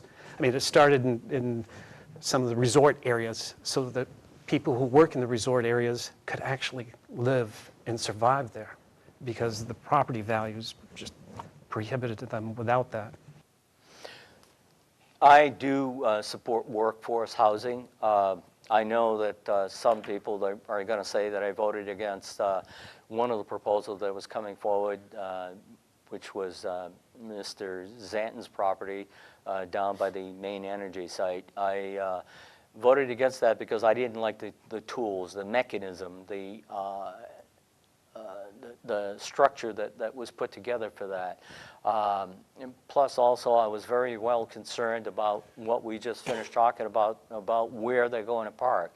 The parking is going to be done right on the site of main energy at this point until we find some other mechanism in order for them to be there. But the workforce housing is important, that we do take that and understand that these people have a right to live within our community. I think it's important that we accept what we may be getting in the sense of it being taken care of, and that we have the right management in place in order for these people to live in. I think the management of some of these resources that we do take with the workforce housing is very important. I think if they're accountable for the people that may be living in these units and things of that nature, that they follow up and follow through with them. I sit on the Biddeford Housing Authority, and we have vouchers and things of that nature, and we have a very strong system where we follow up on a lot of different things. We do a couple of inspections per year in their homes, and can be announced or unannounced. It should be the same way with this workforce housing, and it is, as the management company is very responsible for who they are. Workforce housing is something that I honestly feel that will not harm us whatsoever. I just feel that it needs to be controlled. Thank you very much. Mr. Florent, would you like to respond? Yeah, excuse me, thank you. If we look at it at a selfish motive, we could say, yes, we're going to support the development of workforce and go ahead and renovate all kinds of buildings that you have, because actually their tax base rate will increase as they go along. It's like Doug Sanford, he took that building, and I don't have the facts and figures, but it was worth probably $250,000. It's probably worth $3-4 million at this point. And I'm just throwing figures around if Doug is watching. But what I'm saying is the city will be collecting more and more taxes, because we talked about the tax base after a little while ago. So in a way, yes, I mean, the city will be collecting more taxes in a sense. But Mr. Parenta was right. I talked to a lot of landlords delivering oil here and there, and you know, they've been paying taxes, real estate taxes for the last 30, 40 years, and of course all of a sudden they have an empty rent because someone moved from their rent to Emory School, for example, or different other places. So, you know, even Bedford housing development, we're almost in competition with some of these people. So, you know, sometimes you know, you got to have a balance there. Thank you. Thank you. Mr. Rames? Well, I mentioned at the outset, I think, the sainted Ronald Reagan, who eliminated the federal housing program. There was a time when ordinary people fought their way into the political system, and there were some gains for ordinary people. Those days are largely behind us, and now we repeatedly hear calls to let the private sector minister to public needs. I just want to ask, how is that working for people? People are on a down escalator, and corporate profits have never been higher. We have a system that is set up to benefit the 1% at the top. It is not benefiting ordinary people. And the only way that ordinary people have any hope is by getting together and melding their power and doing something to benefit society. The right-wingers hate public education. They say it's the last bastion of socialism, and to some extent it is. Because, hey, people actually get elected, and they institute public policy, and they allocate resources. Too few. That very notion of public sector involvement in doing important stuff is under attack, and we've heard it repeatedly on this dais today. Thank you. Thank you. Mr. Parento? I don't really think it's really a public versus private issue, to be honest with you. I think that we currently have again, this groundswell of available vacancies and housing that we should look at first. Again, I'm not against workforce housing. I think we have workforce housing, to be honest with you. You know, I'm not so sure that targeting specifically mill space is really the right plan for that. Our current workforce is spread out across the entire city. So I think we need to look locally here before we start expanding. Thank you. Thank you. Mr. Lessard? Thank you. I think that we have plenty of housing availability currently in the city of Biddeford. I think we need to look within that. And thank you. Thank you. Mr. Emerson? Thank you. I'm all set. For the next question, we'll begin with Mr. Rames. Recently, a state panel on a vote of 10 to 8 recommended the expansion of gambling in Maine. Those in support of it believe it will expand jobs and increase funding for the city. Those opposed say it takes advantage of the low income, and the only people making a profit off of it will be the casino owners. Do you support revisiting the idea of having a casino in Biddeford? No. We talked about this a week ago. There are studies out there. The ones that are not funded by the gambling industry show a pretty clear track that basically casinos, racinos, they mine money out of town. They exploit ordinary people because we have, and this seems to have political legs, because the political class has basically lost the political will to do progressive taxation. For most of the 20th century, the marginal tax rate was between 70 and 90% on the wealthy. John F. Kennedy took it back from 90%, which it was during the 40s and 50s, down to about 70%. Reagan took it down further. This is a tax on poor people. It has legs with the political class because the mantra is they're afraid to raise taxes on the wealthy. At the federal and state level, wealthy people fund candidates' campaigns. At the federal level, you spend most of your time at the House of Representatives level. Once you get elected, you work every day for the next 2 years raising the money for your next campaign. And so this snake oil that people have bought into, waiting for a sugar daddy savior, so we don't have to, all of a sudden there's this lobbing of dollars over the wall of the city. It doesn't hold up if you look at it seriously. It just doesn't hold up. But I fear that, you know, when this was being batted around in the city of Biddeford a few years ago, I asked the city council to do an economic impact study, to really look at all of the factors, including social costs. They didn't. It was a one-note sell job that somehow sugar daddy was at the doorstep. And if the population voted for this, we could have the high school free. There could be all of this money available to catch up on infrastructure. It's not going to work.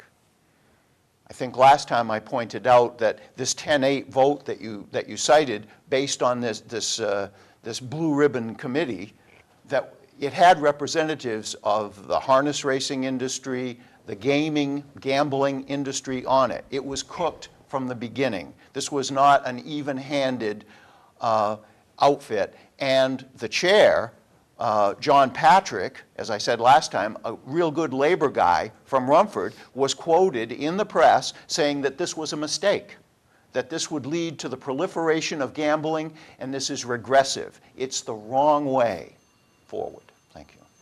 Thank you. Mr. Parento?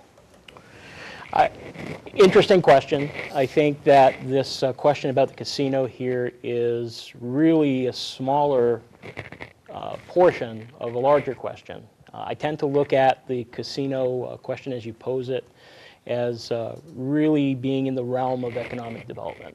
And again, through my experience and in my world, my professional world, that is, there are no magic bullets to successful economic development. No one entity, like a casino, really will have the ability to address any or all of our challenges.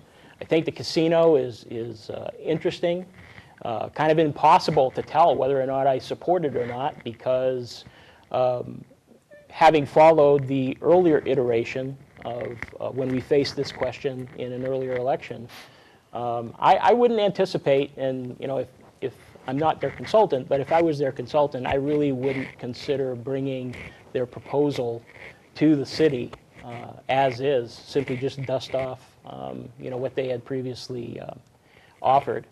I think they should be looking at a blank slate.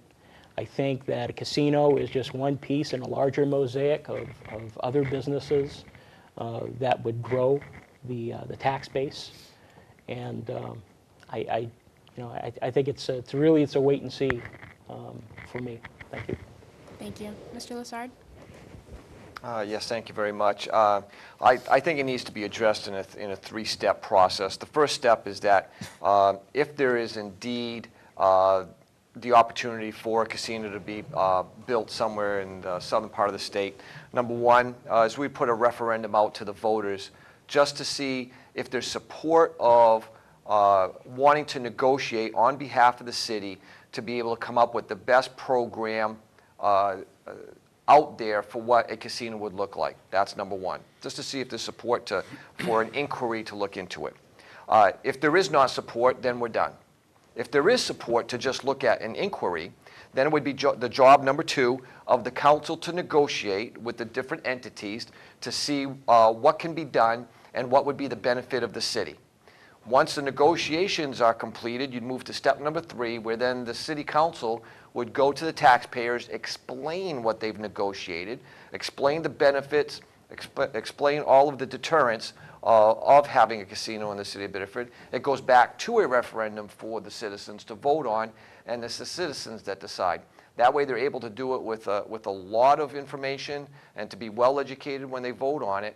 And for me, it's a matter of those three steps. Is the city in favor of taking a look at it? Let the citizens vote. Number two, the council would then take the ball if it was said yes. And number three, it would get sent back to the taxpayer for them to be able to decide. Thank you. Thank you. Mr. Emerson? Thank you. The simplest answer to revisiting the idea, certainly if the idea had any resemblance to the past idea and the process that it went through, absolutely not. I think the last time we were here, we talked about that the method that it was brought forward was secretive, a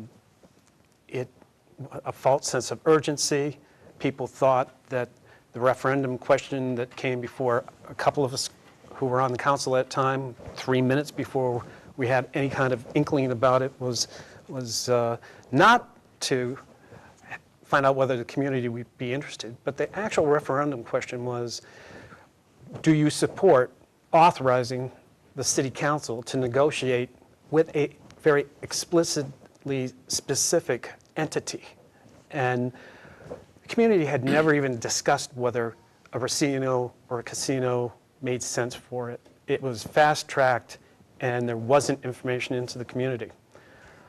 The process was wrong, and also from an economic development standpoint, I believe you get what you make yourself as a community. If you're looking for economic development that's going to help most people, I'll even say family-friendly, and you end up with a racino as what is the proposal, then there's a mismatch that it takes advantage. It does suck life out of a community. And that's the mismatch that, because we hadn't been taking care of ourselves as a community, advantage would have been taken of us, the residents, and now and into the future.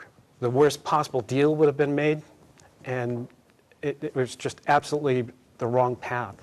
I don't support casinos and racinos in small communities.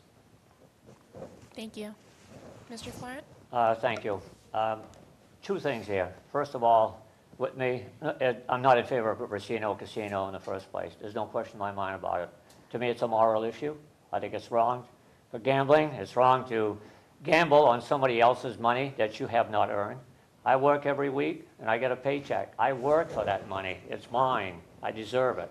I think I do anyway. I don't know about my boss. But anyway, when you're gambling on somebody else's money, on some of these poor people that have worked all week, and they're losing that money. You're gambling on their money. It's not yours. You don't deserve it. So that's one thing. The next thing is, if that racino casino goes in tomorrow, none of us gets a raise tomorrow. We're all getting the same amount of money.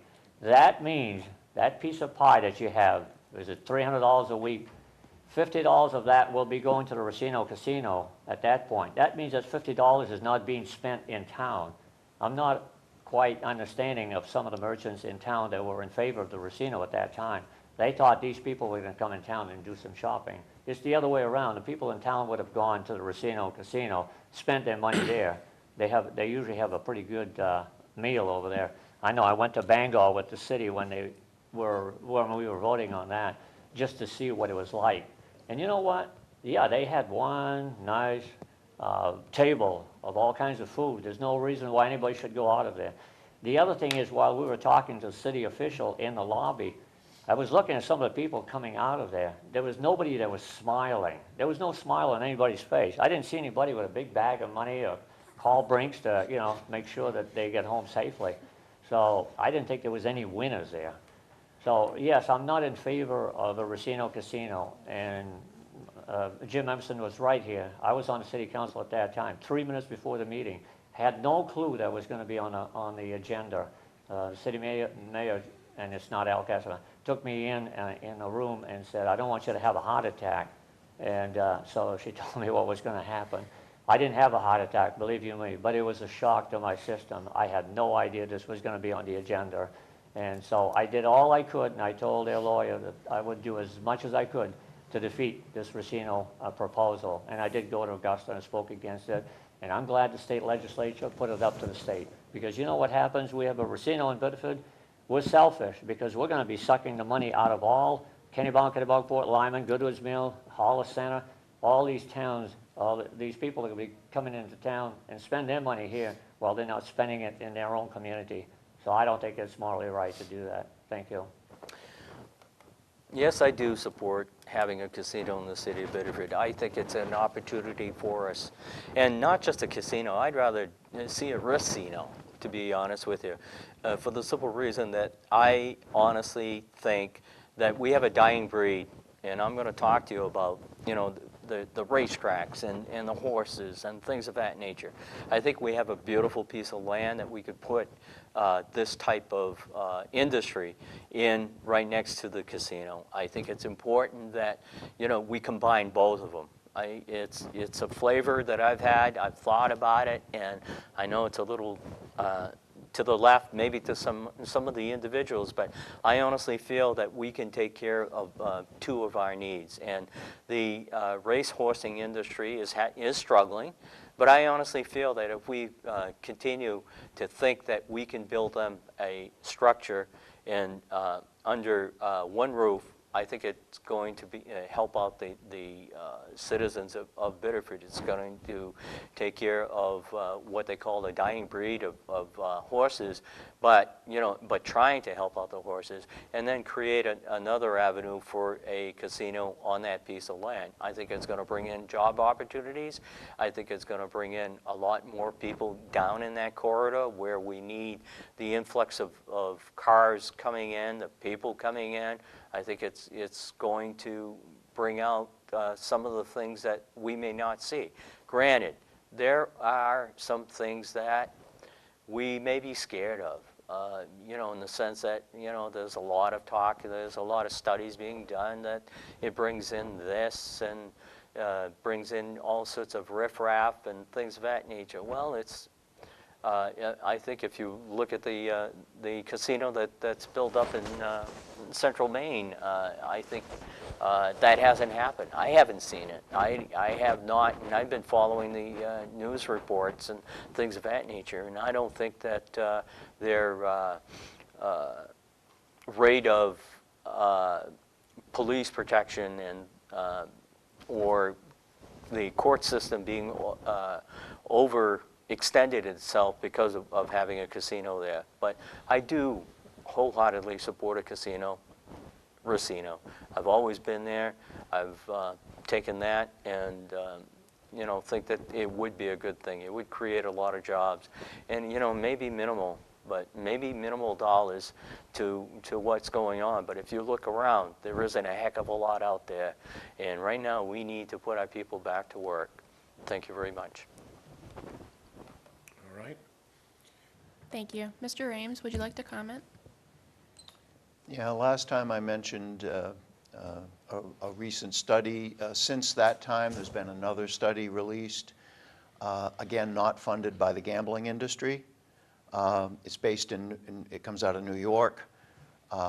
which has resisted these things. The picture on the cover of the report is Fiorello LaGuardia taking a sledgehammer to the one-armed bandits, the old mechanical slot machines, where your chances were very grim, but your chances were far better than these new electronic ones that are basically set up to game you. The science on this is very clear, but of course I think the science is pretty clear about climate change, and we seem to still be debating that. Nobody bothered to look at the actual numbers. A casino owner years ago said the only way to make money in a casino is to own one. That is correct and refreshingly truthful. I think in any event this is unlikely to happen because I think Scarborough will probably keep the facility they've got. Thank you. Mr. Parento? I stand by my earlier answer. I really don't have a rebuttal at this time. Okay. Mr. Lassard? Thank you. Provide the best knowledge to the citizens and through a referendum question in a twofold process like I already laid out for you, and let the citizens vote up or down on it. Thank you. Thank you. Mr. Emerson? Thank you. Mr. Florent? Thank you. I remember the last time that came up for proposal, I had some information about this thing here that came in from was it Connecticut and those places, and the rebuttal that had from some of the city officials around those community and some of the residents, and it was really affirming that it was not a good proposal. And the other thing is too, I can't see why we should, anybody that goes there should give their money to the owners of the casino to manage their money. Actually, that's what they're doing. They're putting the money there so they can manage it and send it out of town, out of state. So I'm not in favor. Thank you. Thank you.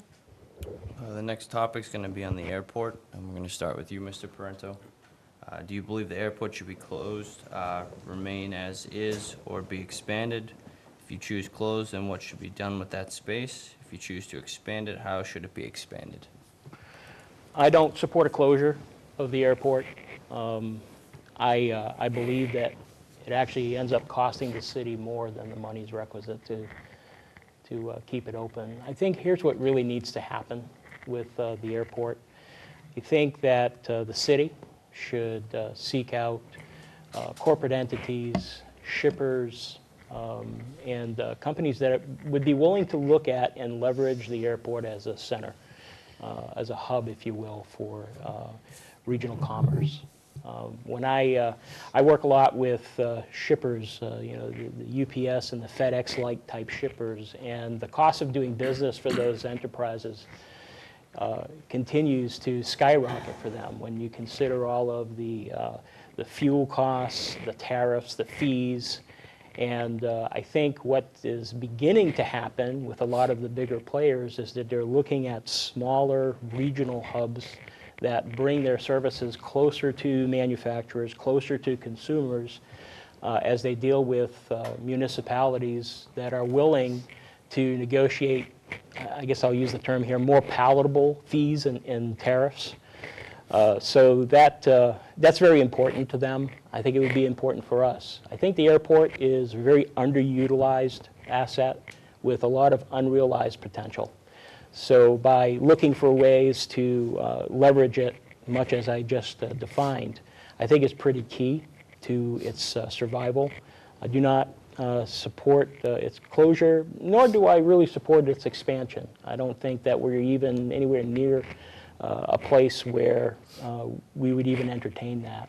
I don't really see the need. Thank you. Thank you. Mr. Lassard? Yes, thank you very much. I don't support the closure of the airport. If we were to have any type of expansion, the way I would look at it would have to be some viable business opportunity that would diversify our tax base and provide opportunity for all of our taxpayers to be able to keep our taxes competitive. And if there was an opportunity that we could have business come in, that would be my only means of looking to expand, but certainly not looking to close. It's an asset today that is worth keeping. Thank you. Thank you. Mr. Emerson? Thank you. The one thing that I do know is I don't support keeping it in the paralyzed state that it currently is in. I'm also not in support of expanding it, whether it's expansion physically or expansion to be more of a commerce center. I used to feel very strong support for the airport, but as I stepped back and tried to understand why do I support the airport, I found that I had very limited amount of facts and information, that it was more of emotional support versus, geez, it's good for this, and this reason.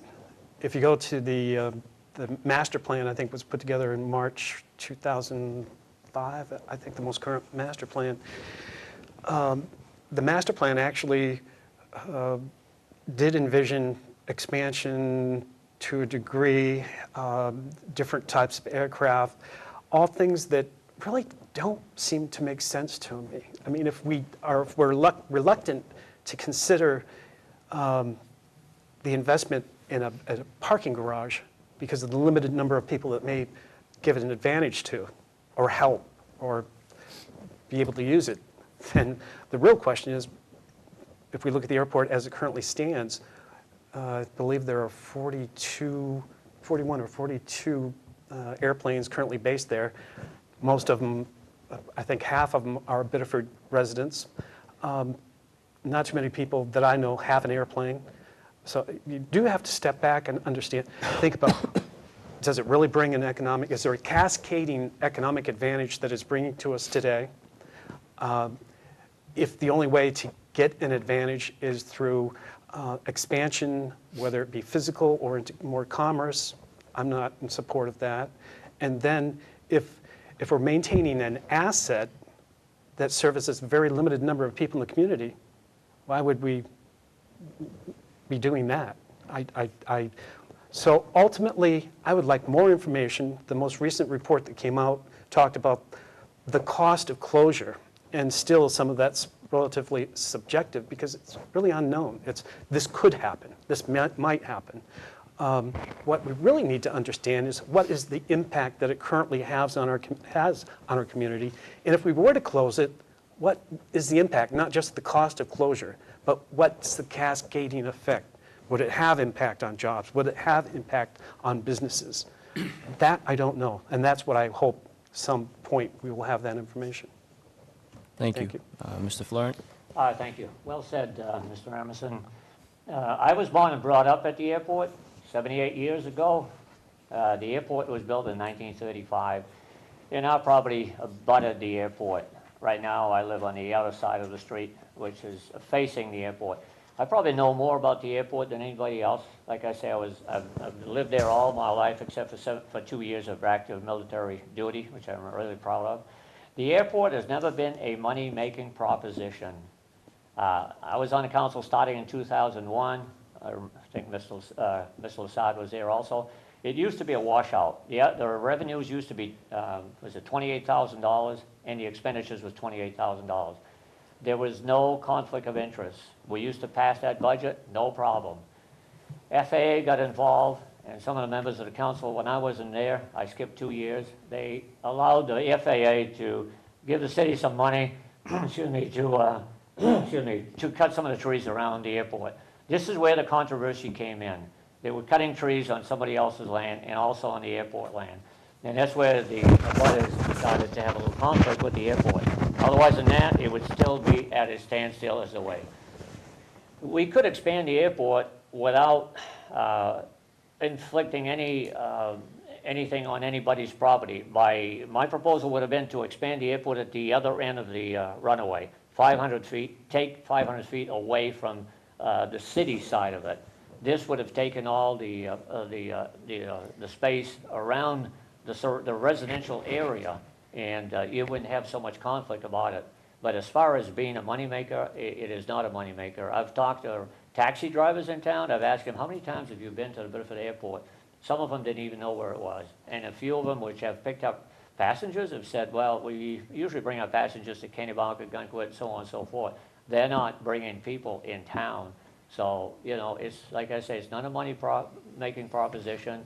And I wouldn't want industries on instead of the airport. I know they're really noisy, but, you know, I can stand that better than I could stand the fumes from industries or the noise that they are making. So I'm not in favor of the expanding the airport in the sense of, Mr. Parente was talking about FedEx. I saw one plane land that said big FedEx on it. They could hardly make it. They just don't belong there. And I don't want any transport to start landing at the Biddeford International Jetport, which I call them. It would be dangerous for them. And as far as the airport being safe, it is really safe, safer than it's ever been. Because like I say, now we've cut so many trees around it, and the surface of the runway is very good. Actually, if we would pave the runway and not pave our street, I think we should be really ashamed of ourselves. So that's where I stand. Thank you. We're going to move to Mr. Rames. It's a zombie facility. As has been noted, it was constructed back in the 30s as a make-work project of the New Deal. The mayor was quoted in the paper as he didn't want to use a steam shovel, though, you know, pulling all those roots out and cutting the trees, it was all hand labor. He was on record as saying this is about jobs, this is not about speedily constructing the airport. That was the intent back then. The airport was virtually closed about 10 years afterwards. It has limped along ever since. The kind of regional hub facility that we've heard about as a possibility was floated back in the 1980s. It was soundly rejected by the population. They were proposing the so-called crosswind runway, expansion of the current runway, a facility that was going to be able to handle 60,000-pound aircraft, FedEx. Everybody in office currently, even the mayor who's been pushing this thing, says he's not in favor of expanding it. Well, you either go big or go home. This is a private recreational landing strip that occasionally a guy with a banner advertising a breakfast at a local restaurant takes off out of. There's virtually no economic viability coming out of that. We wouldn't owe the FAA on anything beyond about 8.5 acres. We are basically out of industrial parkland. There's 2 or 3 lots left over in the Bob Dodge Park on Route 111, and then we're out. That's several hundred acres over there, some of which ought to be sold for conservation, the stuff that's in the Biddeford, Kennebunkport, Vernal Pool Complex. There's still well over 100 acres that could be transformed into industrial park with the infrastructure all next door. There's an industrial park right next door to it. It's interesting to hear people who are in office and who are running for office talk about pledge their support to this zombie facility. But when pressed, what you get is kind of faith-based assertions. You know, this is a potential asset.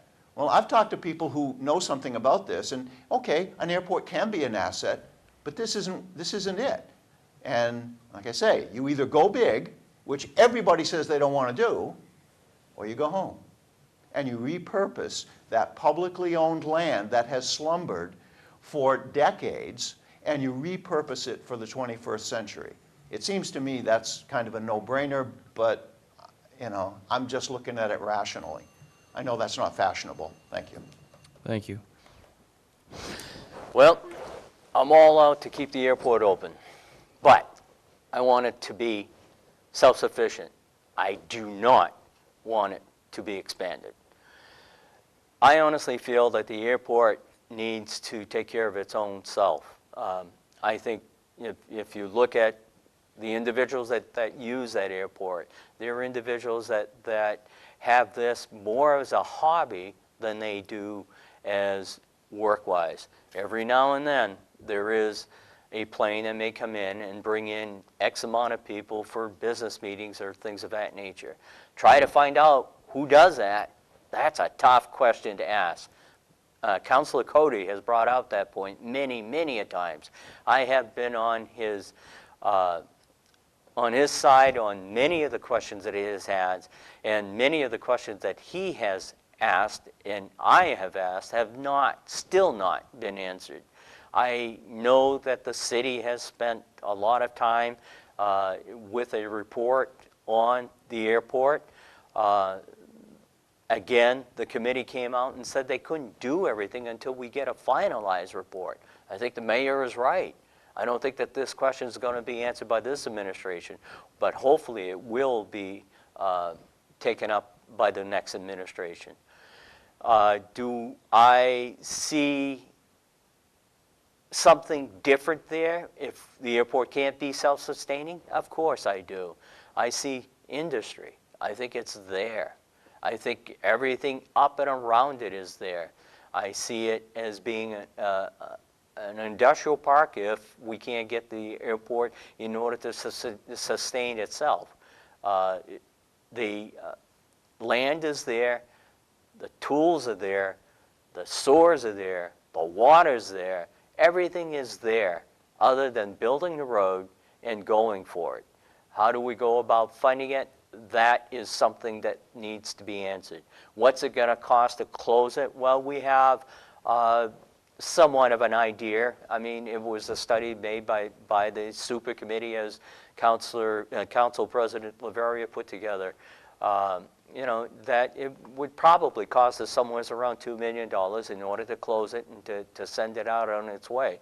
But we do not know what we would take back in dollars and cents if we did sell that parcel of land and pieced it out towards industries.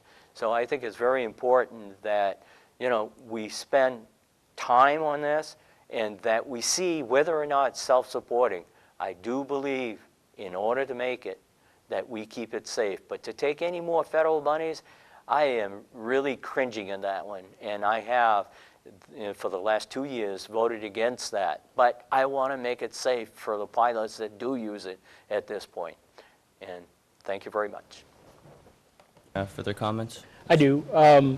I think that, yeah, I find it very interesting that we would hear all this clarion call around new assets when we seemingly, in certain areas, really are unwilling to leverage and make better use of our existing ones. I think the airport is one of those assets that is not being utilized properly. I think that, I really do think that there is potential. So, you know, we can talk about repurposing it for industrial parkland. Again, another lesser phrase I guess I'm looking for is that the odds are even weaker in doing that. That's another build it and they will come project. We've got something that's already built.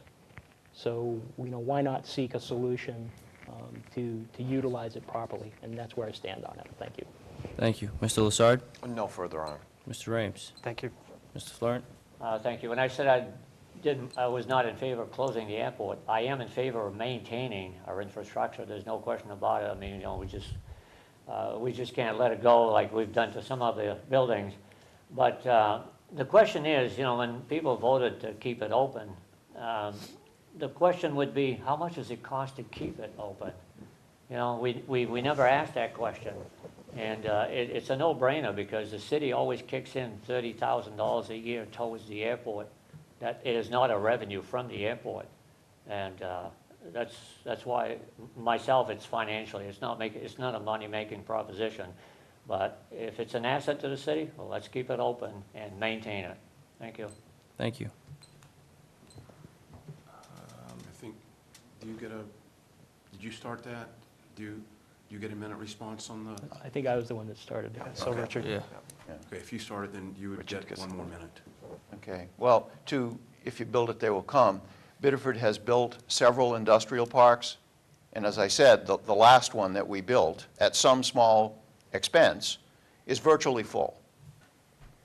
I'm all for having mixed uses in the downtown, but cities continue to build industrial parks and fill them. And I think that the numbers are actually pretty clear. I have been interested in how, I've checked with department heads, and wondered how many of the candidates have been in to talk to them about the facts and figures behind the parking garage, the airport, all of it. The stuff that you guys are asking about. Zip. Zip. So again, we got this kind of faith-based arguing going on. The council has made the decisions that they've made based on looking into matters and making the best judgments that they could based on available facts. Sadly, I think the fact quotient is sadly missing here. Thank you. All right. We're down to our last question. I'm going to make a slight adjustment. There'll be 3 minutes to answer it. We will not do the 1 minute response time, and we'll take that extra minute and then allow you up to 3 minutes for your closing comments, just to sort of even this out. So, Tim? For the last question, we'll begin with Mr. Lessard. UNE is an increasingly important economic and social contributor in Biddeford. What do you believe could be done to better integrate UNE and the city of Biddeford? Well, I've always been a supporter of UNE, going back to when President Featherman was there. I think as far as any type of quote-unquote better integration with UNE, it really revolves around collaboration between two parties. So it would be a matter of getting with the university to see what their plans would be, what is the accomplishments that they'd like to get done in the future, and then see how that mirrors up with where the city would be going. But it would be through collaboration with the university. Thank you. Thank you. Mr. Emerson? Thank you. There's an awful lot that UNE does for the community, in the community, from volunteers, from the school, the students, and faculty and staff members in various organizations, from Engine, addressing cultural and the arts, to in our schools. The one thing that I would really like to see more is closer collaboration with the school department that would help lead from the Biddeford school system kids into UNE, providing credit for various courses, opportunity to take courses there in the high school. Just greater, that's the collaboration I would like to see a little bit greater effort on. Thank you. Mr. Florent? Thank you. I'm a supporter of UNE. I know they're expanding every day. Being on the planning board, I've seen their master plan, and I was glad to see that they build this ice arena, I believe the Isle Ponds, whatever the name. I think that'll attract a lot of people, a lot of residents. Love hockey, because I'm a hockey player anyway, so I love the fact that they built that ice arena. It's a place to keep cool, really, in the summertime. But anyway, I am also, I deliver heating oil also, different places, especially Hills Beach, Fortune Rock, Biddeford Pool, whatever it may be. A lot of UNE students rent those places, so I think maybe that's a help to the city of Biddeford as far as residents renting their places, and it also helps out the oil man too. Anyway, but I think, yes, there should be more collaboration between UNE and maybe the city of Biddeford to make sure that they have the transportation for those that don't have a vehicle or some form of transportation, so that they can come downtown and eat at their restaurant and do whatever, buy whatever their needs are in the city of Biddeford. And so I guess I just support them. Thank you. Thank you. Mr. Rames? Well, there's a very strong anti-intellectual strain that runs through this country and has almost from the beginning, although it's gotten a lot more ugly lately. I think UNE is a tremendous academic and cultural resource. It's, as I think I pointed out last time, it's neck and neck with a hospital in terms of employment. The employment situation for people, it's a relatively decent place to work. It's not unionized yet, but maybe that will happen one of these days. It's an asset. It has been misunderstood and vilified in the past, and I think that's actually relatively shameful, but typical. I think the university, in its development plan, the university started out as St. Francis College, dare I say, kind of a party school. Not a big endowment compared to Yale, Harvard, and the rest, schools that have been around for a long time and churned out high earners. My wife went there. She's a dirt farmer like me. She doesn't make too many contributions to the endowment, okay? None, I think. Dare I say that? Yes. Anyway, the university, despite a lot of heat locally, I think made a real effort at making a walkable campus and only expanded into the woods on the other side of Pool Road after it had built out the core campus. It was trying to lead, I think, by example. It's certainly not the way the city has approached development in the past. I think maybe we're getting the message now. But compact development around a core and providing a space for cultural and intellectual work. That's what a city is, a machine for living. And the university can be and has been a civilizing influence in the city of Biddeford. So the economics aside, I mean, I'm a big kind of cultural supporter. I know that's weird. But there have also been, in the past, some pretty good speakers that have come down to UNE. Not so much anymore, more self-actualization. Not really interested in that. But you know, the people that the university has brought to Biddeford, you know, are not ready for prime time. They don't have a weight loss diet they're pushing or something, so they don't get on regular media, but they're there and they can be taped. Dr. Phil Caper gave a presentation there last week, and I wanted to tape it, but I was here. But I think the university did tape it, making a good case for single payer. It did. The only rational way to allocate medical resources to a population badly in need of them. It's a great cultural and intellectual resource. Thank you. Mr. Parento? Listen, we've talked an awful lot today about assets, and you know, as assets go, I mean, I view UNE as a tremendous asset. What has been a real eye-opener for me in this campaign, as I've met with so many people over the last couple of months, is that people really don't have an understanding. I agree with Mr. Rames. I think they're in large part, you're very misunderstood as an entity in this community. People don't understand or have, I guess, enough of an awareness of how much you do within the city. So, you know, if, you know, what could Biddeford do to help you, I think would be to start UNE and all assets that we have, notwithstanding, is really help communicate just what it is that you offer and that you bring to the city. In terms of what can be done with, you know, by UNE to help Biddeford, I agree with Mr. Emerson. I think that maybe a tighter integration with our local school system, providing that type of crossover support, whether it be in credits or, you know, what it could even be scholarships, you know, at that level.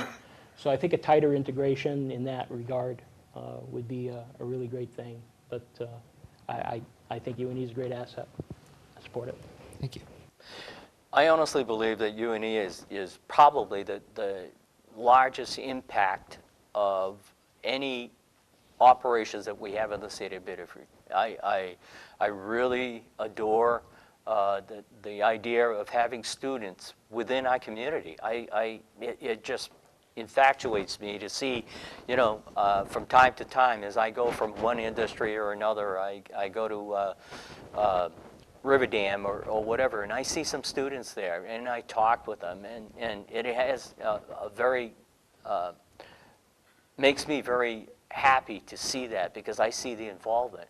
But I honestly feel that Biddeford needs to give out its hand as much as it possibly can in order to entice UNE to really clearly come to us in a sense of offering us what they think they can give us. I think we need to have that open dialogue. The only time the dialogue is ever taken is with the mayor's office. We as councilors do not hear anything other than what is being told to us at a meeting. I honestly feel that we as a council need to extend ourselves. I think UNE needs to extend itself also in order to become more of a vibrant entity within our community. I very, very, very fond of some of the things that we have done. But I think we can do more. I think UNE can do even more because they have the resources in order to extend themselves. They do a lot now. They're in Engine. Some students belong to the heart of Biddeford. They're in the downtown community with some of the events. They're at the sports programs. They come to our council meetings. How much more can we do? Well, I think if we find other mechanism, I think we can entice them in order to show us what they would like to see. Thank you very much. All right. Thank you, gentlemen, for the answers to your questions. We're now to closing remarks. As I said, you'll each have 3 minutes. There will be no response or rebuttal to the closing remarks. And we will start with Mr. Emerson. Thank you.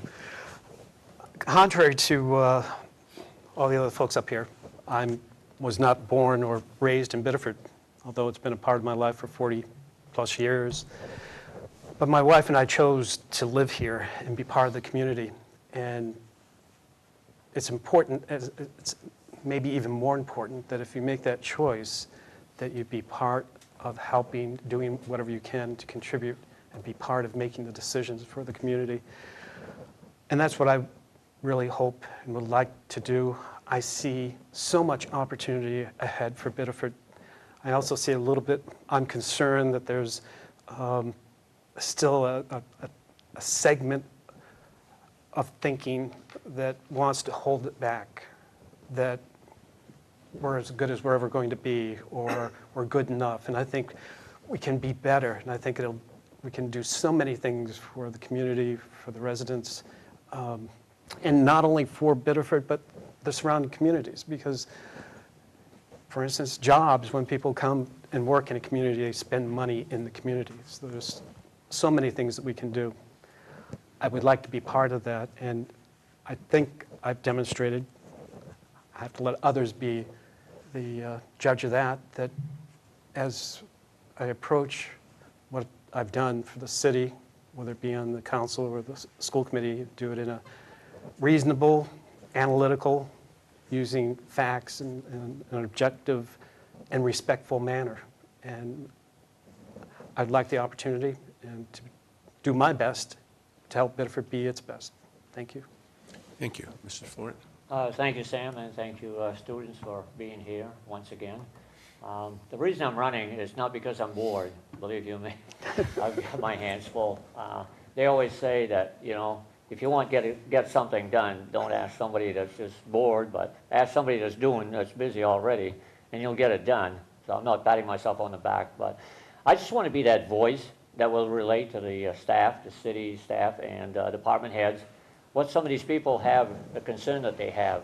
As I mentioned before, I'm a good listener, apparently, because there's no place that I don't go that they hit me right off the bat. I don't have time to order whatever I do, whatever I have to say.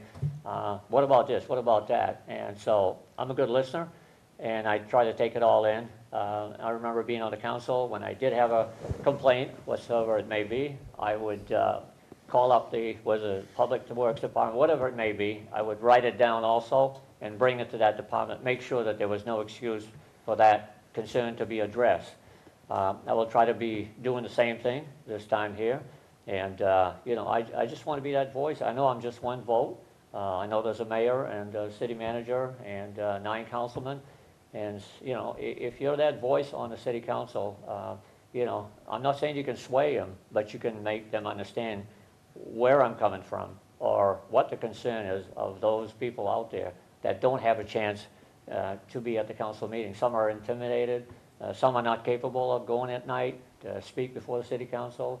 And I just want to be that voice to relate to the staff and the department heads to, you know, see what needs to be done in the city of Biddeford. If I look at my past record, I think I missed only 1 meeting out of 8 years on the city council. It was my wife that wasn't well. but I've been very faithful to attend the meetings, and I always read my package when I get it, make sure that I don't open it up at the meeting and find out what it's all about. I usually try to be well educated and make phone calls before that, so maybe that's why I don't talk. Somebody mentioned one time, you don't speak that much on the city council. If you know, I don't mean to say that I know everything, but if you've already informed yourself of what the agenda is, you have a pretty good idea of what's going on. So I will try to do the same thing for the next 2 years. Hopefully my health will be good for the next 2 years. Thank you. Thank you. Mr. Ames? Thank you. I was sadly remiss talking about the value of UNE in the last question and not again thanking the citizenship program and the students who have toiled in the vineyards here way beyond the call of duty, actually doubling up on the council at large thing. It's a big step forward. Quite frankly, I've been going to these things sitting in the cheap seats or on the dais for a long time, and the effort that was put in by the citizenship program and by the students here and by the professoriate are deeply appreciated. It's a big step forward, and I hope that this will continue.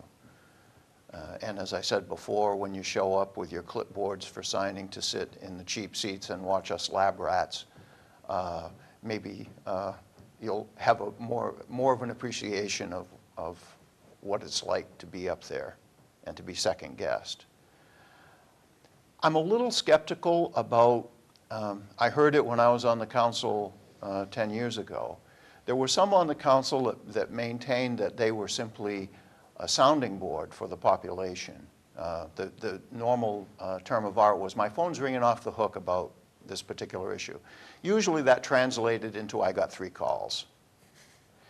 I've always been a believer that people should be very clear about their policy positions. I've attended more council meetings over the last 3 decades than I care to count. I think I probably have been to more council meetings than any of the people sitting on this council or at this dais. I'm a public citizen.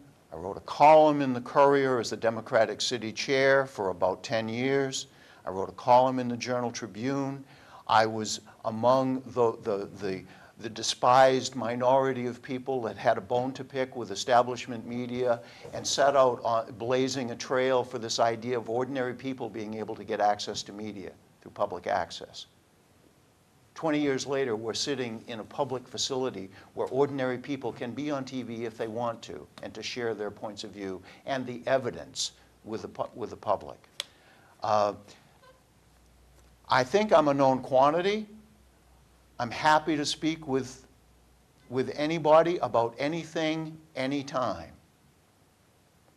I think that's the way people ought to approach electing public officials. They ought to try to figure out who these people are. And they ought to try to make an informed decision about whether the person that they're going to elect is actually going to be the best to represent not only the interests of today, but to their kids and their grandkids. I rest my case. Thank you. Mr. Parento. I'd like also to extend my thanks to the leaders and representatives of UNE for hosting this event. This election is not about who's best suited to maintain the status quo. This election is also not really about who has the best vision for the biggest issues that we have in the city. It's about who can best execute upon them. To that end, I think that it is imperative to everyone in the city to really take a look at who the candidates are. What is their skill set? What is their track record? And I think that it is equally imperative that voters choose bold leaders that will advocate for them, will be fiscally responsible in expenditures. And I really really had a fantastic time in this campaign. I met an awful lot of people, heard a lot of ideas alongside with commentary, complaints to some degree. So I really learned a lot and know that there's an awful lot of wisdom outside of just a select few. So again, I'm very grateful for this time, and I'd like to close by saying again, thanks to you, Andy. Thanks. Mr. Lesser? Yes, thank you. First of all, definitely thank you to Unity and the folks to help us put this this forum on today. It's a great opportunity for people to be able to hear the candidates and really get to understand their thoughts and learn a little bit more about them. So I certainly want to thank you for that. I also want to thank the fellow candidates that are here and for putting yourself out and wanting to be able to run and make a difference. You know, again, we haven't seen such a big group at large for some while, and I think that's indicative of where people just see that we have opportunity to maybe change a trajectory that we've been on for the past couple of years, and we can do something different. But certainly want to thank everybody for putting themselves out to be able to run for office.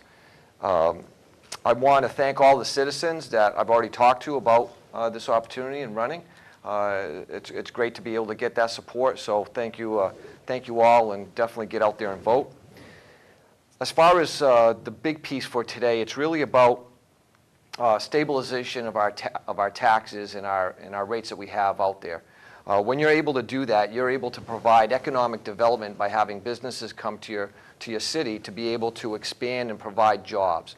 When you're able to provide jobs, you're able to diversify your tax base, which allows everybody to be able to benefit from lower taxes, lower mill rate.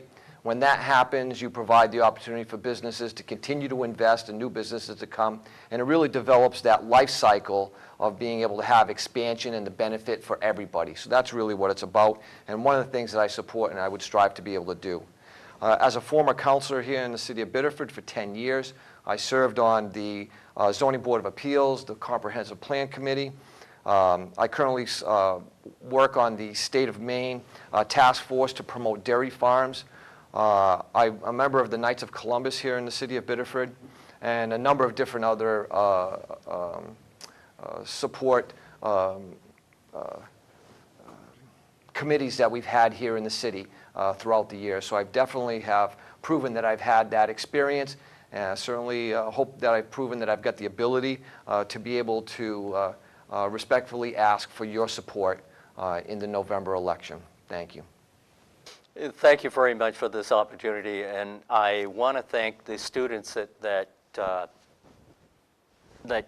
put this together. And I do not want to say that that it was fruitless, because it's not. I mean, this whole program is good for what it is. It kind of brings out different ideas of all of us as candidates. And I think it's important that we all know that we all have one thing in mind, and that is to improve the city of Biddeford. We are dedicated. We are ones that have passion. But the one thing that's very important about all of this that goes on is that you need to vote. If you don't vote, then we don't know where you stand. We need to have open dialogue. How do you do that?